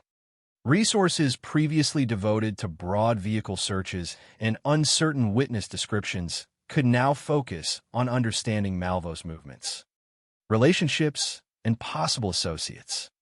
As detectives explored those connections, attention naturally shifted toward John Allen Muhammad, whose relationship with Malvo had already become established through investigative work. The two men quickly emerged as the central suspects in what had previously seemed an unsolvable mystery. Information collected over the preceding weeks suddenly began fitting together in a coherent way. The ballistic evidence, the extortion communications, and the developing understanding of Muhammad and Malvo's partnership all reinforced one another. Investigators no longer viewed the shootings as isolated incidents connected only by forensic examination. Instead, they now saw a coordinated campaign carried out by two individuals traveling together and employing a carefully planned method designed to avoid detection. The modified Chevrolet Caprice, which had escaped widespread attention while officers searched for white vans and trucks, became increasingly important as investigators assembled the evidence. Detectives learned that the vehicle had been altered to function as a concealed firing platform, allowing the shooter to remain hidden inside the trunk while firing through a small opening near the rear license plate. This discovery explained many of the mysteries that had frustrated investigators throughout October. Witnesses had rarely seen anyone leaving the vehicle because no one needed to exit it. The absence of visible movement at crime scenes was not evidence that the shooter had disappeared into nearby woods or buildings. Instead, the shooter had remained concealed inside the car before, during, and after each attack. The realization fundamentally changed investigators' understanding of how the crimes had been committed. As the investigation entered its final stage, law enforcement agencies coordinated efforts to locate Muhammad and Malvo before another shooting could occur. Officers understood that time remained critical. Although the fingerprint and supporting evidence had dramatically narrowed the search, the suspects were still at large and remained capable of carrying out additional attacks. Every hour without an arrest represented another opportunity for further violence. The pressure on investigators reached its highest point as agencies exchanged intelligence, monitored developing leads, and prepared to act as soon as the suspect's location could be confirmed. After weeks of uncertainty, the investigation had finally shifted from searching for an unknown sniper to pursuing two identified individuals. The breakthrough achieved through careful forensic work demonstrated the importance of patience, cooperation, and scientific evidence in solving complex criminal cases. Even so, the case was not yet over. Muhammad and Malvo remained free, traveling in a modified Chevrolet Caprice that had helped conceal them throughout the attack sequence. The challenge facing investigators was now clear. They knew who they were looking for. The remaining task was to find them before another innocent person became the next victim. That opportunity would finally arrive during the early hours of October 24th, when a routine location along Interstate 70 would become the setting for the conclusion of one of the most extensive manhunts in modern American history. The investigation that had consumed thousands of law enforcement officers for more than 3 weeks was approaching its conclusion. By late October 2002, the evidence collected from multiple crime scenes had fundamentally changed the direction of the case. Ballistic analysis had established that the same Bushmaster XM-15 rifle connected the shootings. The extortion communications had revealed that the offenders were attempting to interact with investigators while continuing their attacks. Most importantly, the fingerprint recovered from a magazine associated with the October 19th shooting in Ashland, Virginia, had identified Lee Boyd Malvo as a suspect. As investigators examined Malvo's known associations, attention quickly focused on John Allen Muhammad, whose relationship with the younger man had become central to understanding the crimes. Instead of searching for an unknown sniper, authorities were now searching for two identified individuals believed to be traveling together. The challenge had shifted from solving the mystery to locating the suspects before another attack could occur. Law enforcement agencies coordinated their efforts across Washington, D.C., Maryland, Virginia, and neighboring jurisdictions. Information moved rapidly between investigators, patrol officers, and specialized tactical teams. Every possible lead regarding the suspect's location was evaluated with urgency because officers understood that the pair remained armed and potentially capable of striking again without warning. Unlike earlier phases of the investigation, when detectives had been forced to react after each shooting, they now had an opportunity to prevent further violence if they could locate Muhammad and Malvo in time. The search eventually led investigators to a rest area along Interstate 70 in Maryland. During the early morning hours of October 24, 2002, authorities located the dark blue 1990 Chevrolet Caprice that had become one of the most significant pieces of evidence in the entire investigation. To anyone passing by, the sedan appeared completely ordinary. It was parked among other vehicles at the rest stop, attracting no obvious attention. Yet investigators believe this was the same automobile that had quietly carried the two suspects across multiple states while serving as a concealed platform for the sniper attacks. Because officers had already concluded that the suspects possessed the Bushmaster XM-15 rifle and had demonstrated both patience and precision throughout the attacks, the operation required exceptional caution. Tactical units carefully surrounded the vehicle while minimizing the possibility of provoking a confrontation. Investigators knew that even a brief exchange of gunfire in a public rest area could place both officers and civilians at tremendous risk. Their objective was clear. They needed to arrest both suspects before either man had an opportunity to react. When officers approached the Chevrolet Caprice, they discovered that John Allen Muhammad and Lev Boyd Malvo were asleep inside the vehicle. The circumstances presented investigators with the safest opportunity they had encountered since. Identifying the suspects. Acting swiftly and in coordination, law enforcement personnel moved in and took both men into custody without a single shot being fired. After 23 days, during which entire communities had lived in fear of another sniper attack, the arrest occurred quietly, ending one of the most intense manhunts in modern American history, without the violent confrontation many had feared. The significance of the arrest extended beyond simply capturing two suspects. For investigators who had worked almost continuously throughout October, it represented the moment when weeks of uncertainty finally gave way to answers. Officers who had responded to numerous crime scenes, interviewed frightened witnesses, processed forensic evidence, and pursued thousands of investigative leads now had the opportunity to examine the evidence inside the vehicle believed to have been used throughout the attacks. The search of the Chevrolet Caprice proved to be as important as the arrests themselves. Inside the vehicle, investigators recovered the Bushmaster XM-15 rifle that ballistic experts had linked to the shootings.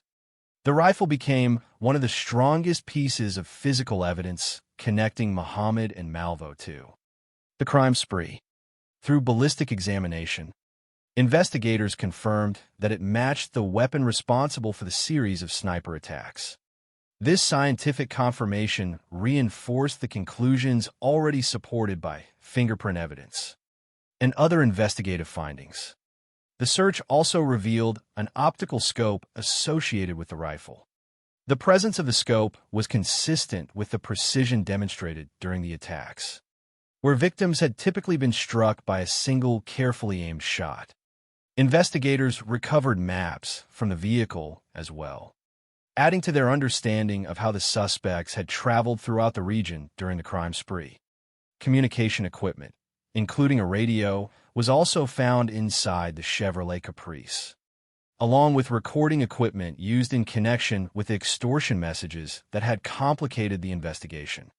Each item helped investigators reconstruct how the two suspects had operated while moving between multiple jurisdictions during October. Perhaps the most remarkable discovery involved the vehicle itself. As investigators conducted a detailed examination of the Chevrolet Caprice, they confirmed that it had been modified into what became widely described as a mobile sniper's nest. The rear seating area had been altered to provide access into the trunk compartment. Near the rear license plate, officers identified the small firing port through which the rifle barrel could be extended while remaining almost invisible from outside the car. This discovery explained many of the mysteries that had puzzled investigators since the beginning of the attacks. Witnesses had repeatedly failed to identify the shooter because the shooter had rarely been visible. There had been no need to step out of the vehicle, no requirement to flee on foot after firing, and no obvious movement for bystanders to observe. Instead, the shooter remained concealed inside the modified trunk throughout the attack before the vehicle simply drove away with ordinary traffic. Understanding the design of the Chevrolet Caprice also clarified why so many early witness descriptions had proven misleading. During the initial stages of the investigation, reports concerning white vans and white trucks had directed significant investigative resources toward vehicles that ultimately had no connection to the crimes.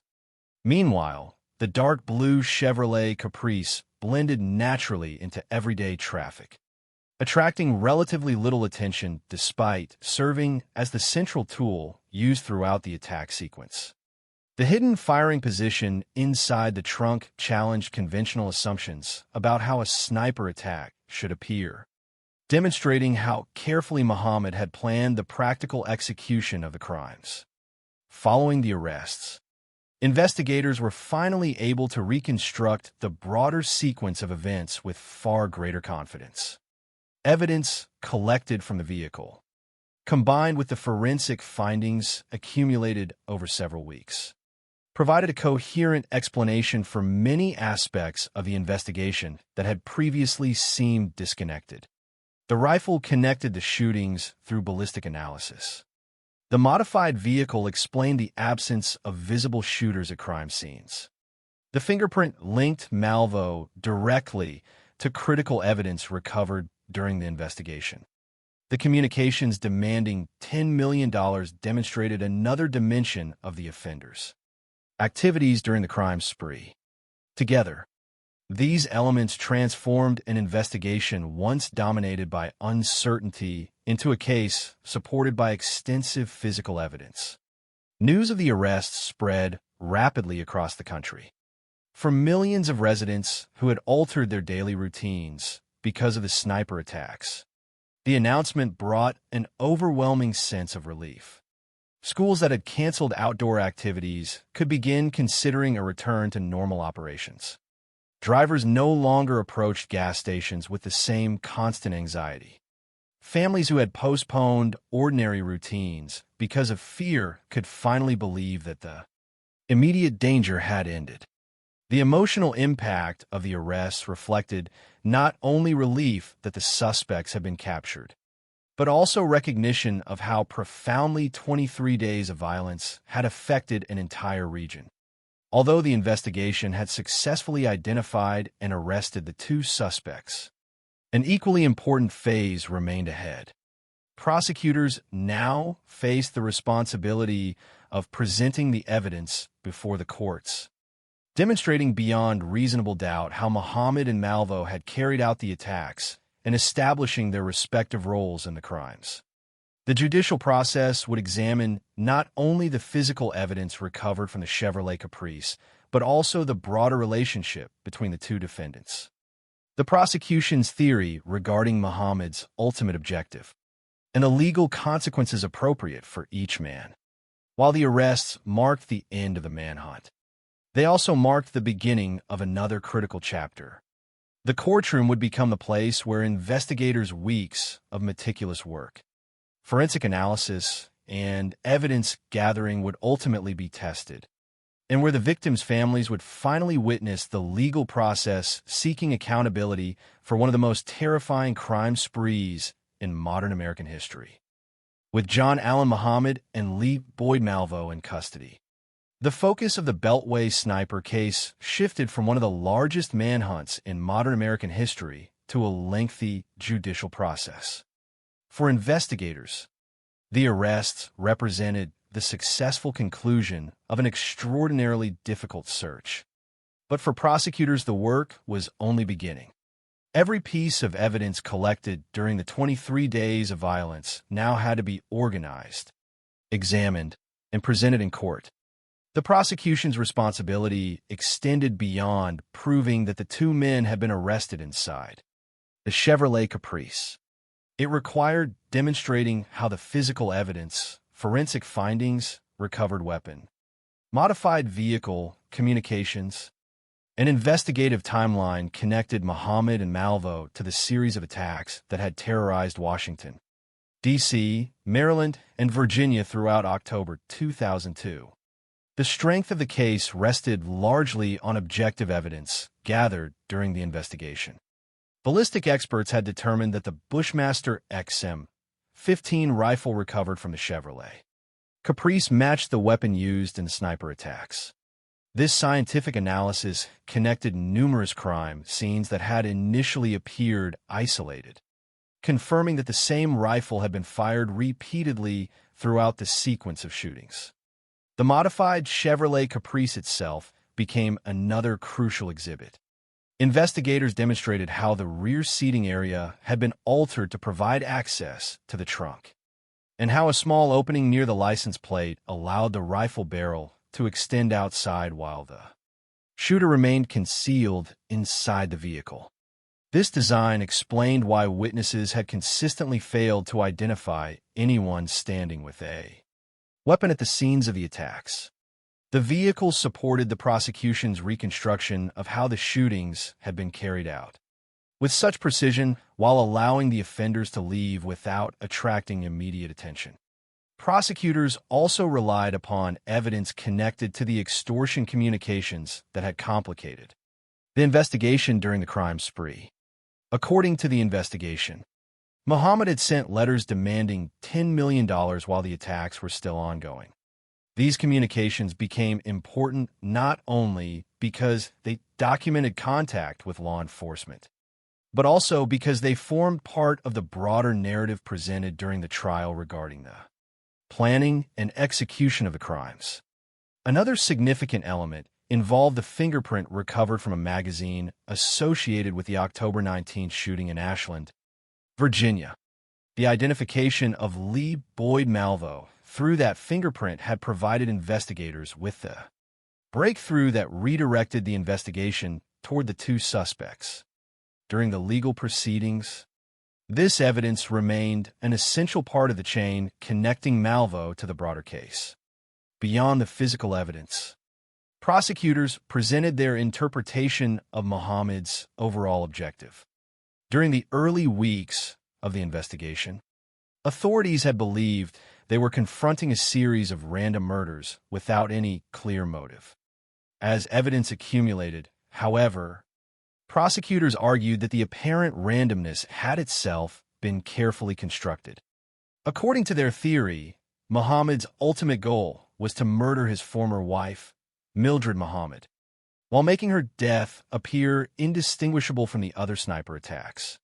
By creating a lengthy sequence of seemingly random killings, prosecutors argued, Muhammad intended to conceal the personal nature of his final objective. Whether examining the shootings individually or collectively, the prosecution maintained that the victims had not been selected because of who they were, but because they served a broader plan intended to disguise the intended killing of his former wife. This interpretation fundamentally changed the legal understanding of the case. The murders were no longer viewed merely as isolated acts of violence committed against strangers. Instead, prosecutors described them as components of a larger strategy involving deception, careful planning, and calculated manipulation of the investigation itself.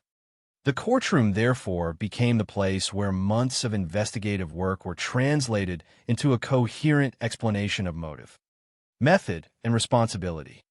John Allen Muhammad faced trial in Virginia. After reviewing the evidence presented throughout the proceedings, the jury concluded that he had served as the principal architect of the sniper attacks.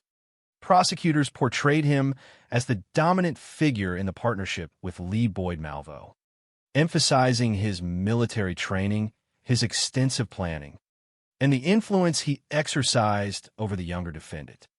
The jury ultimately found Muhammad guilty, and he received the death penalty. Years later, on November 10, 2009, the sentence was carried out by lethal injection in Virginia.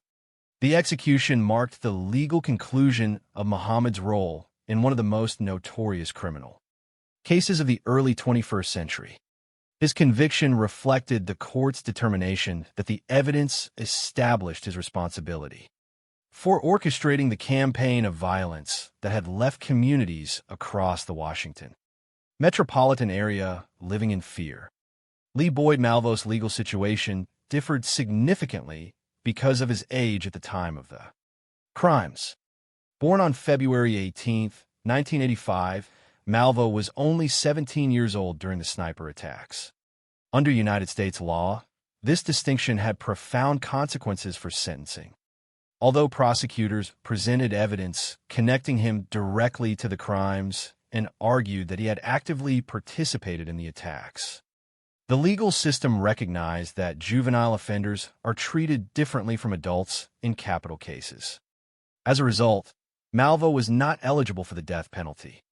Instead, he initially received multiple sentences of life imprisonment without the possibility of parole. Those sentences reflected the extraordinary seriousness of the offenses while acknowledging the legal protections applicable to defendants who were under 18 at the time the crimes were committed. In the years that followed, Changes in decisions issued by the Supreme Court of the United States affected the legal framework governing mandatory life sentences for juvenile offenders. As a consequence of those rulings, some of Malveau's sentences were reconsidered and adjusted. Nevertheless, despite these legal developments, he remained incarcerated under extremely lengthy prison sentences. The adjustments did not result in his release, nor did they alter the court's findings regarding his participation in the sniper attacks. Instead, they reflected broader constitutional developments concerning the sentencing of juvenile offenders rather than any change in the factual evidence presented during the case. Throughout the judicial process, the evidence consistently reinforced the partnership between Muhammad and Malveaux while also highlighting the unequal nature of their relationship. According to information presented during the investigation and later discussed by psychological experts, Muhammad had exercised substantial influence over Malveaux. After meeting the teenager in Antigua, Muhammad had provided him with food, shelter, education, firearms instruction, and survival training. Over time, Malveaux came to view Muhammad as the only father figure he had truly known. Later psychological assessments concluded that Muhammad had exerted powerful psychological control over the younger man. Malveaux himself stated that he constantly sought Muhammad's approval and wanted to satisfy the expectations of the older man. These observations became important in understanding how the partnership developed. Although they did not eliminate Malveau's legal responsibility for his participation in the crimes, the conclusion of the trials also provided investigators with an opportunity to evaluate the broader significance of the case. Altogether, the evidence attributed 15 deaths and 8 injuries during 2002 to Muhammad and Malveaux, while the October Beltway sniper attacks specifically resulted in 10 fatalities and 3 people suffering serious injuries across Washington, D.C., Maryland, and Virginia.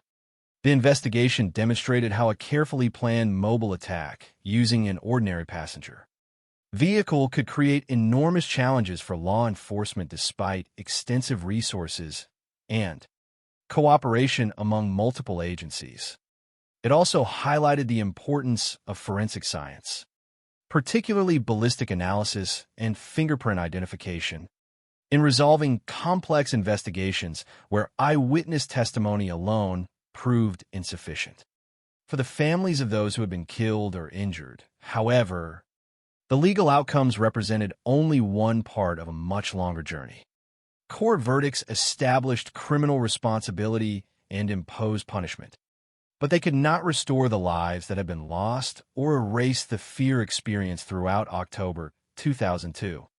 Every victim had begun the day engaged in an ordinary routine before becoming part of a case that will be studied for decades. The judicial process brought accountability under the law, yet the emotional consequences extended far beyond the courtroom. As the trials concluded, the Beltway sniper case entered history not only as one of the most extensive criminal investigations in the United States, but also as a lasting reminder of how calculated violence can transform the daily lives of millions of people in only a matter of weeks. The conclusion of the trials brought a formal end to the legal proceedings surrounding John Allen Muhammad and Lee Boyd Malveaux. But the impact of the Beltway sniper attacks continued long after the courtroom decisions were made. The events of October 2002 had left a permanent mark on the communities of Washington, D.C., Maryland, and Virginia. For 23 days, ordinary routines had been disrupted by the knowledge that a hidden shooter could strike without warning. The arrests brought relief, but they could not immediately erase the fear, uncertainty, and emotional damage experienced by millions of people. The case became more than a criminal investigation. It became a symbol of how quickly a sense of security could disappear when violence appeared random and impossible to predict. The victims and their families remained at the center of the tragedy. Although public attention often focused on the investigation, the suspects, and the dramatic search that followed, The true human cost of the case was measured through the lives permanently changed by the attacks. Each victim had been a person with family, relationships, responsibilities, and personal stories that existed long before their names became associated with the sniper investigation. The attacks transformed ordinary moments into unimaginable tragedies. A person go to a store, stopping for gasoline, working outside, driving a bus, or completing a simple daily task could suddenly become the target of a crime they had no way of anticipating. For surviving family members, the end of the manhunt did not represent the end of their suffering. The arrest of the perpetrators could provide a sense of justice, but it could not reverse the losses they had experienced. The legal system could determine guilt and impose punishment, but could not restore the lives taken during those 23 days. This distinction became one of the most important reminders of the case. Behind every statistic was an individual human being whose absence continued to affect others. The Beltway sniper investigation also changed how law enforcement agencies approach certain types of criminal threats. One of the most significant lessons from the case involved the importance of cooperation between multiple jurisdictions. The attacks crossed boundaries between Washington, D.C., Maryland, and Virginia, creating challenges because no single police department initially possessed all available information. Detectives, forensic specialists, and federal authorities had to combine their resources, share evidence, and coordinate their efforts in order to identify the connection between separate crime scenes. The case demonstrated that modern criminal investigations often require cooperation across agencies, rather than isolated work within individual departments. Another major lesson involved the role of forensic evidence. During the early stages of the investigation, the absence of a visible shooter created enormous uncertainty. Witnesses could describe what they believed they saw, but those observations were limited by the speed and circumstances of each attack. The shooter remained hidden, and the vehicle used in the crimes blended into normal traffic. In that environment, physical evidence became essential. Ballistic analysis connected the shootings by demonstrating that the same Bushmaster XM-15 rifle had been used repeatedly. The fingerprint associated with Lee Boyd Malvo provided investigators with a breakthrough needed to identify the suspects. Without these forms of evidence, the investigation might have continued much longer. The case became an example of how scientific analysis can reveal connections that are impossible to establish through observation alone. The discovery of the modified Chevrolet Caprice also influenced how investigators understood the methods used in the attacks. Before the vehicle was examined, many investigators and members of the public struggled to understand how the shooter could repeatedly fire in crowded areas and disappear without being seen. The modifications inside the car provided an explanation. The vehicle had been transformed into a concealed firing platform that allowed the shooter to remain hidden before, during, and after an attack. This innovation was one of the most disturbing aspects of the case because it demonstrated how an ordinary object could be adapted for criminal purposes. The Chevrolet Caprice did not appear threatening. It did not immediately draw attention. It looked like thousands of other vehicles traveling throughout the region. That ordinary appearance became part of what made the attacks so difficult to solve. Beyond the practical methods used in the crimes, the relationship between Muhammad and Malvo became another important area of discussion after their arrests. Investigators and psychological experts examined how the partnership between the older man and the teenager had developed. Muhammad was 41 years old when the attacks occurred, while Malvo was only 17. Their age difference and personal history became central to understanding their dynamic. According to information presented during the investigation, Muhammad had taken on a powerful role in Malvo's life after meeting him as a teenager. He provided care, education, shelter, and training, while Malvo came to view him as a father figure. Later evaluations suggested that Muhammad exerted significant psychological influence over the younger man. Malvo's own statements reflected his desire to gain Muhammad's approval and his belief that Muhammad was the person who truly cared for him. The case therefore raised difficult questions about manipulation, responsibility, and the vulnerability of young people under the influence of powerful adults. At the same time, the judicial process maintained that participation in the crimes carried consequences. While Malvo's age influenced his sentencing, it did not erase the seriousness of his involvement. The courts recognized both the devastating results of the attacks and the legal differences between an adult defendant and a 17-year-old offender. These issues continued to influence discussions about juvenile justice and the balance between accountability and the possibility of rehabilitation. The public response to the case also revealed how deeply fear can affect communities. During the attacks, millions of people changed their behavior because they believed danger could appear anywhere. The psychological impact extended beyond those who lived near the actual crime scenes. News coverage spread awareness of each new shooting, and every report created another wave of anxiety. People who had never personally encountered the suspects still felt connected to the danger because the victims appeared to be chosen without any clear reason. This sense of vulnerability became one of the defining characteristics of the Beltway sniper attacks.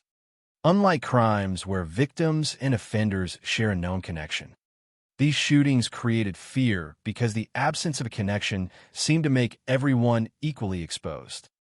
In the years after the case, the Beltway sniper attacks remained one of the most studied examples of a mobile and concealed criminal operation. Law enforcement agencies examined the investigation as a case study in evidence coordination, public communication, and suspect identification.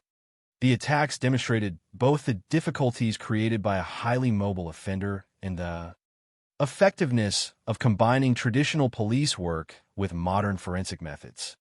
The investigation showed that even when criminals carefully plan their actions, mistakes and evidence can eventually reveal the truth. The case also remained a reminder of the importance of remembering victims rather than allowing attention to focus solely on offenders. The names of the suspects became widely known because of the scale of the investigation, but the lasting significance of the case belongs to those who lost their lives and those who survived the attacks. The victims were not simply elements of a criminal timeline. They were individuals whose lives ended or changed because of actions they did not cause and could not prevent. More than 2 decades later, the Beltway sniper attacks continue to be remembered as one of the most frightening crime sprees in American history. The case combined careful planning, psychological manipulation, forensic challenges, and widespread public fear in a way that captured national attention. Yet beyond the investigation, trials, and media coverage remains the central reality of the tragedy. Ordinary people were harmed while living ordinary lives. The story of the Beltway sniper attacks is ultimately not only about the search for 2 criminals. It is also about the communities that endured uncertainty, the investigators who worked to restore safety, and the victims whose lives remain the most important part of the history left behind. The Beltway sniper case remains one of the most disturbing examples of how carefully planned violence can create widespread fear far beyond the immediate locations where crimes occur. More than 2 decades after the attacks, the events of October 2002 continue to be studied because of the unique combination of factors that made the investigation so challenging.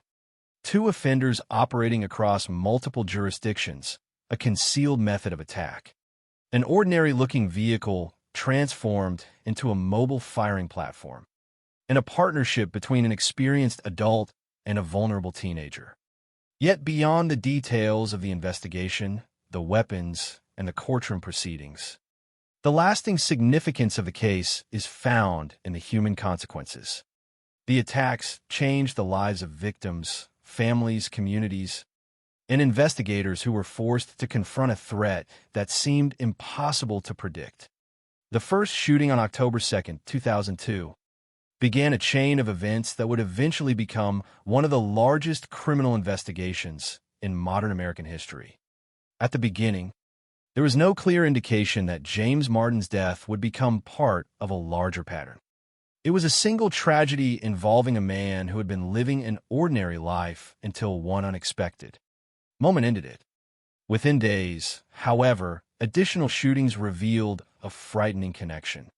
Victims across Maryland and the Washington metropolitan area were being attacked by the same method. A single rifle shot fired from a hidden position. The absence of obvious motives made the attacks especially terrifying. There was no argument between victims and attackers, no known personal conflict, and no apparent reason why one person was chosen instead of another. The randomness created a unique form of fear because people could not identify what behavior or circumstance might place them at risk. During the 3 weeks of violence, the entire region experienced a transformation. Places that had previously represented normal daily life became associated with danger. Shopping centers, gas stations, parking lots, schools, and outdoor areas were no longer viewed only as ordinary public spaces. They became locations where people wondered whether another attack could happen.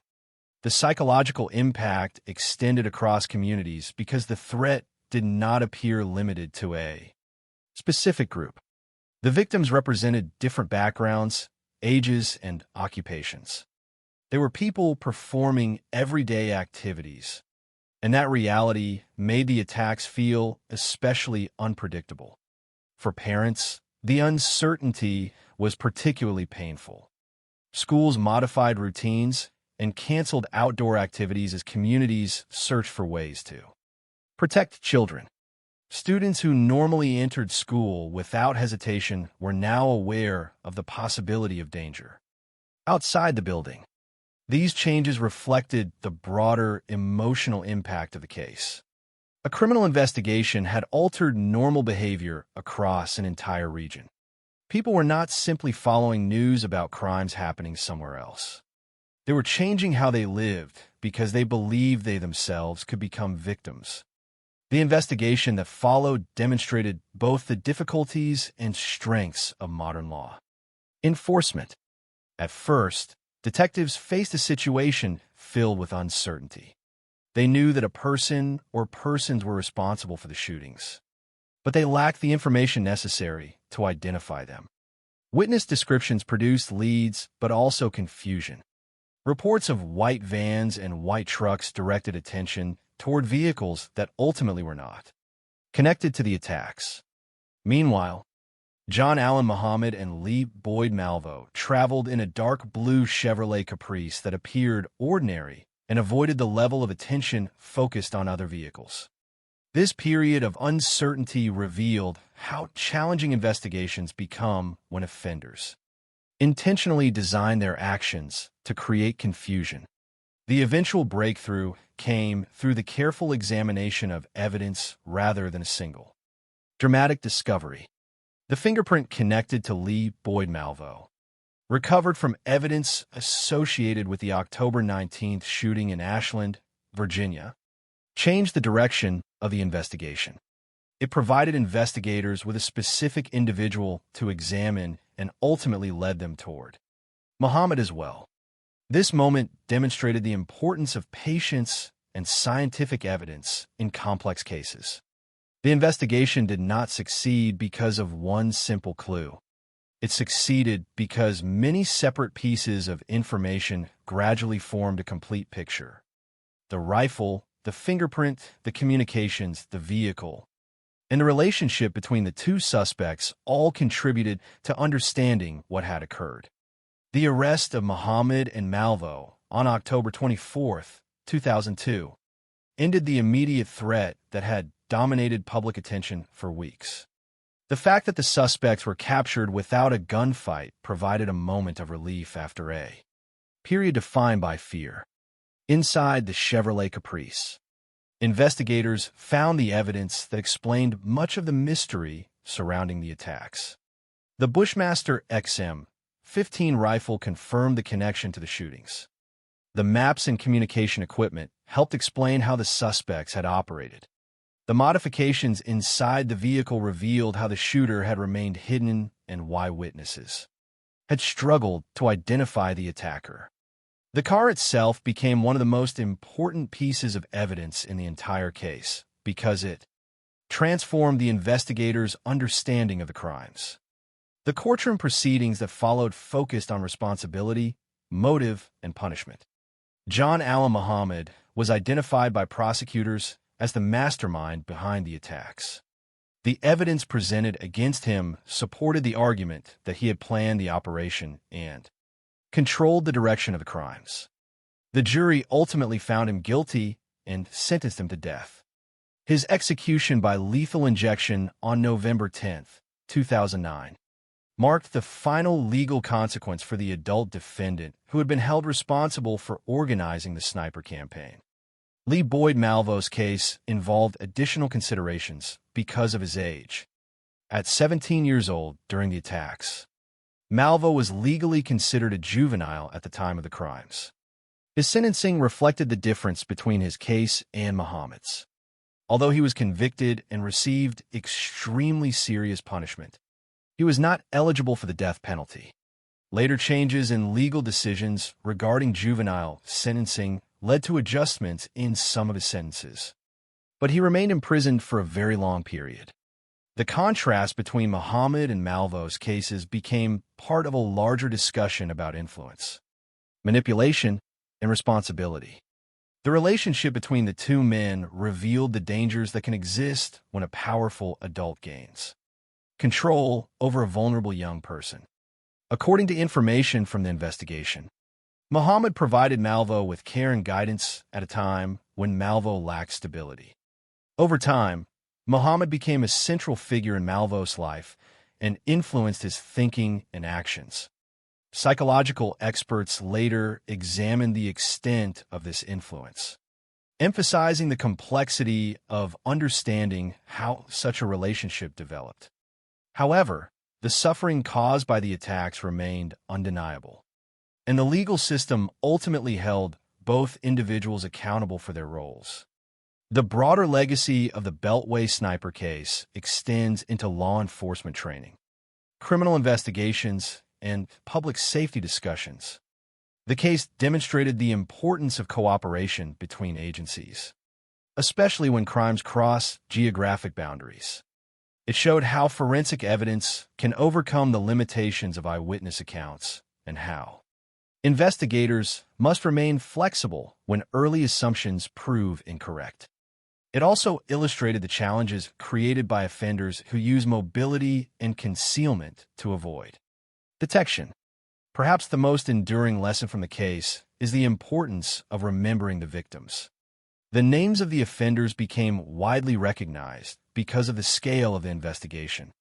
But the true measure of the tragedy is found in the people whose lives were taken and the families who continued without them. Each victim had a history, relationships, and a future that was permanently interrupted. Their stories are the reason the case remains significant. The Beltway sniper attacks were not only a criminal event. They were a human tragedy experienced by thousands of people who lived through uncertainty and fear. Ultimately, the case stands as a reminder of both the vulnerability and resilience of communities. For 3 weeks, fear dominated everyday life in the Washington metropolitan area. But through cooperation, investigation, and determination, law enforcement eventually identified the perpetrators and restored a sense of safety. The attacks remain a dark chapter in American criminal history, but they also demonstrate the ability of investigators and communities to respond to extraordinary challenges. The final lesson of the Beltway sniper case is not found only in the actions of those who committed the crimes. It is found in the lives of the victims, the dedication of those who searched for answers, and the enduring importance of seeking justice after unimaginable loss. The story of the Beltway sniper attacks does not end with the arrest, the trials, or the sentences handed down in court. While October 24th, 2002, marked the moment when John Allen Muhammad and Lee Boyd Malvo were captured, the consequences of those 23 days continued for years afterward. The investigation had answered many questions about how the crimes were committed and who was responsible, but it could not fully answer the emotional questions left behind by the victims' families and communities. Why did these people become targets? How could ordinary moments of everyday life suddenly become scenes of tragedy? How could a single vehicle moving through ordinary streets become the center of a criminal operation that affected millions? These questions remained part of the lasting legacy of the case. One of the most important aspects of understanding the Beltway sniper attacks is recognizing that the victims were not simply numbers in an investigation. They were individuals whose lives had meaning long before their names appeared in news reports. The statistics connected to the case, 15 people killed and 8 injured when considering the broader series of attacks attributed to Muhammad and Malvo in 2002, including 10 deaths and 3 serious injuries during the October Beltway sniper attacks, provide a measure of the scale of the violence. But they cannot fully represent the personal losses experienced by families. Each victim had their own daily routines, personal relationships, and responsibilities.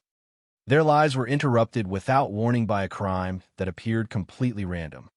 This randomness became one of the most painful aspects of the attacks. In many criminal cases, investigators search for connections between victims and offenders. A relationship, a disagreement, or a specific motive may explain why one person was targeted. In the Beltway sniper case, the absence of such a connection created a different kind of fear. People were not afraid because they believed they belonged to a specific group that was being targeted. They were afraid because they believed there was no way to know who might be next. A person buying something at a store, stopping at a gas station, working outside, waiting near a vehicle, or simply being present in a public place could suddenly become a victim. This uncertainty affected not only individuals but entire communities. After the attacks ended, many people continued to remember how dramatically normal life had changed during October 2002. Simple activities had become associated with caution and fear.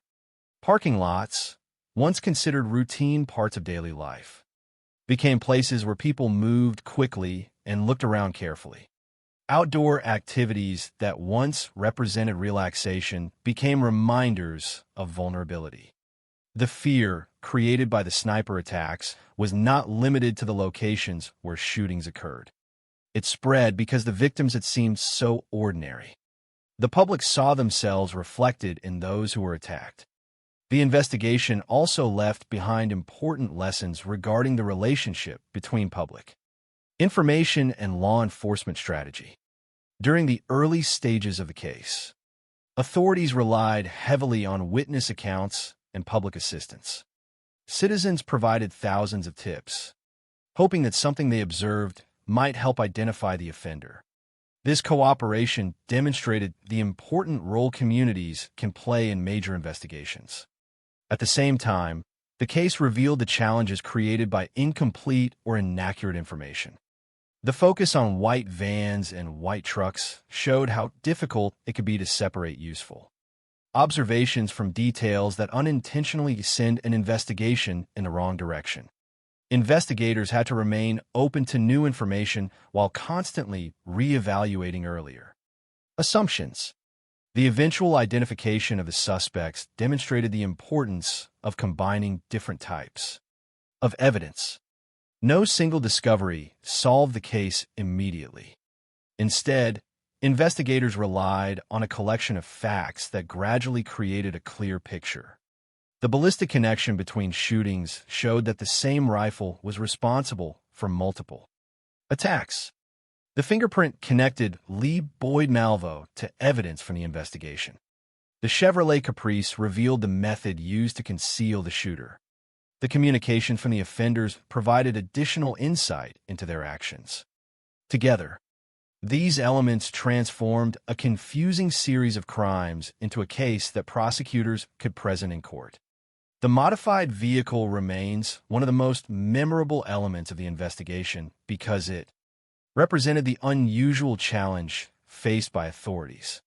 A vehicle normally associated with transportation had been changed into a concealed tool for violence. The Chevrolet Caprice allowed the shooter to remain hidden while operating in public spaces. This method explained why witnesses rarely saw a person with a rifle and why the attacks appeared to happen without warning. The vehicle's ordinary appearance also demonstrated how criminals can sometimes use familiar objects in unexpected ways. It became a symbol of the difficulty investigators faced when searching for something that did not appear suspicious. The partnership between Muhammad and Malvo remains another significant part of the case because it raised complicated questions about influence and accountability. Muhammad was an adult with military experience, while Malvo was a teenager whose early life had lacked stability. According to information from the investigation, Muhammad provided Malvo with guidance, shelter, education, and firearms training. Over time, Malvo viewed Muhammad as a father figure and sought his approval. Experts later examined how this relationship affected Malvo's decisions and level of responsibility. The case became an example of how manipulation and psychological influence can play a role in criminal behavior. However, the devastation caused by the attacks also meant that the legal system had to consider accountability for actions that resulted in deaths and injuries. The different sentences given to Muhammad and Malvo reflected the legal distinctions between an adult offender and someone who committed crimes while under 18. Muhammad's death sentence and later execution represented the court's judgment that he was responsible as the central figure behind the attacks. Malvo's lengthy imprisonment reflected both the seriousness of his participation and the legal protections that applied because of his age. The judicial outcomes became part of broader national discussions about punishment, rehabilitation, and juvenile responsibility. Beyond the courtroom, the Beltway sniper attacks influenced how agencies prepared for future threats involving mobile offenders. The investigation demonstrated the importance of rapid communication between different law enforcement organizations. Because the shootings occurred across different jurisdictions, cooperation was essential. Information sharing allowed investigators to connect evidence, compare findings, and build a complete understanding of the crimes. The case showed that modern criminal investigations often require coordination on a scale much larger than any single department. It also reinforced the value of forensic science in cases where traditional investigative methods may not be enough. Perhaps the most enduring memory of the Beltway sniper case is the atmosphere of uncertainty that surrounded those weeks. For many people, the most frightening part was not only the violence itself, but the inability to understand it. The attacks seemed to have no predictable pattern. There was no obvious warning sign, no clear reason one person was targeted, and no immediate way for the public to protect itself. That psychological impact became one of the defining features of the case. Years later, the Beltway sniper attacks remain a reminder that the effects of violent crime extend far beyond the moments when crimes occur. The physical evidence may be stored, the courtroom proceedings may conclude, and the investigation may become part of history. But the emotional consequences continue for those who experience loss. The victims' families carried the weight of those losses long after the headlines disappeared. The communities that lived through the fear continued to remember how quickly ordinary life could change. In the end, the story of the Beltway sniper attacks is not only a story about two offenders and the methods they used. It is a story about the people whose lives were affected, the investigators who worked to uncover the truth, and the communities that endured an extraordinary period of fear. The case remains one of the most studied criminal investigations in American history because it revealed both the challenges created by calculated violence and the ability of people to respond through cooperation, determination, and a commitment to justice. The most important legacy of the case is not the notoriety of the perpetrators. It is the memory of those who were harmed and the reminder that behind every criminal investigation are real people whose lives and stories deserve to be remembered.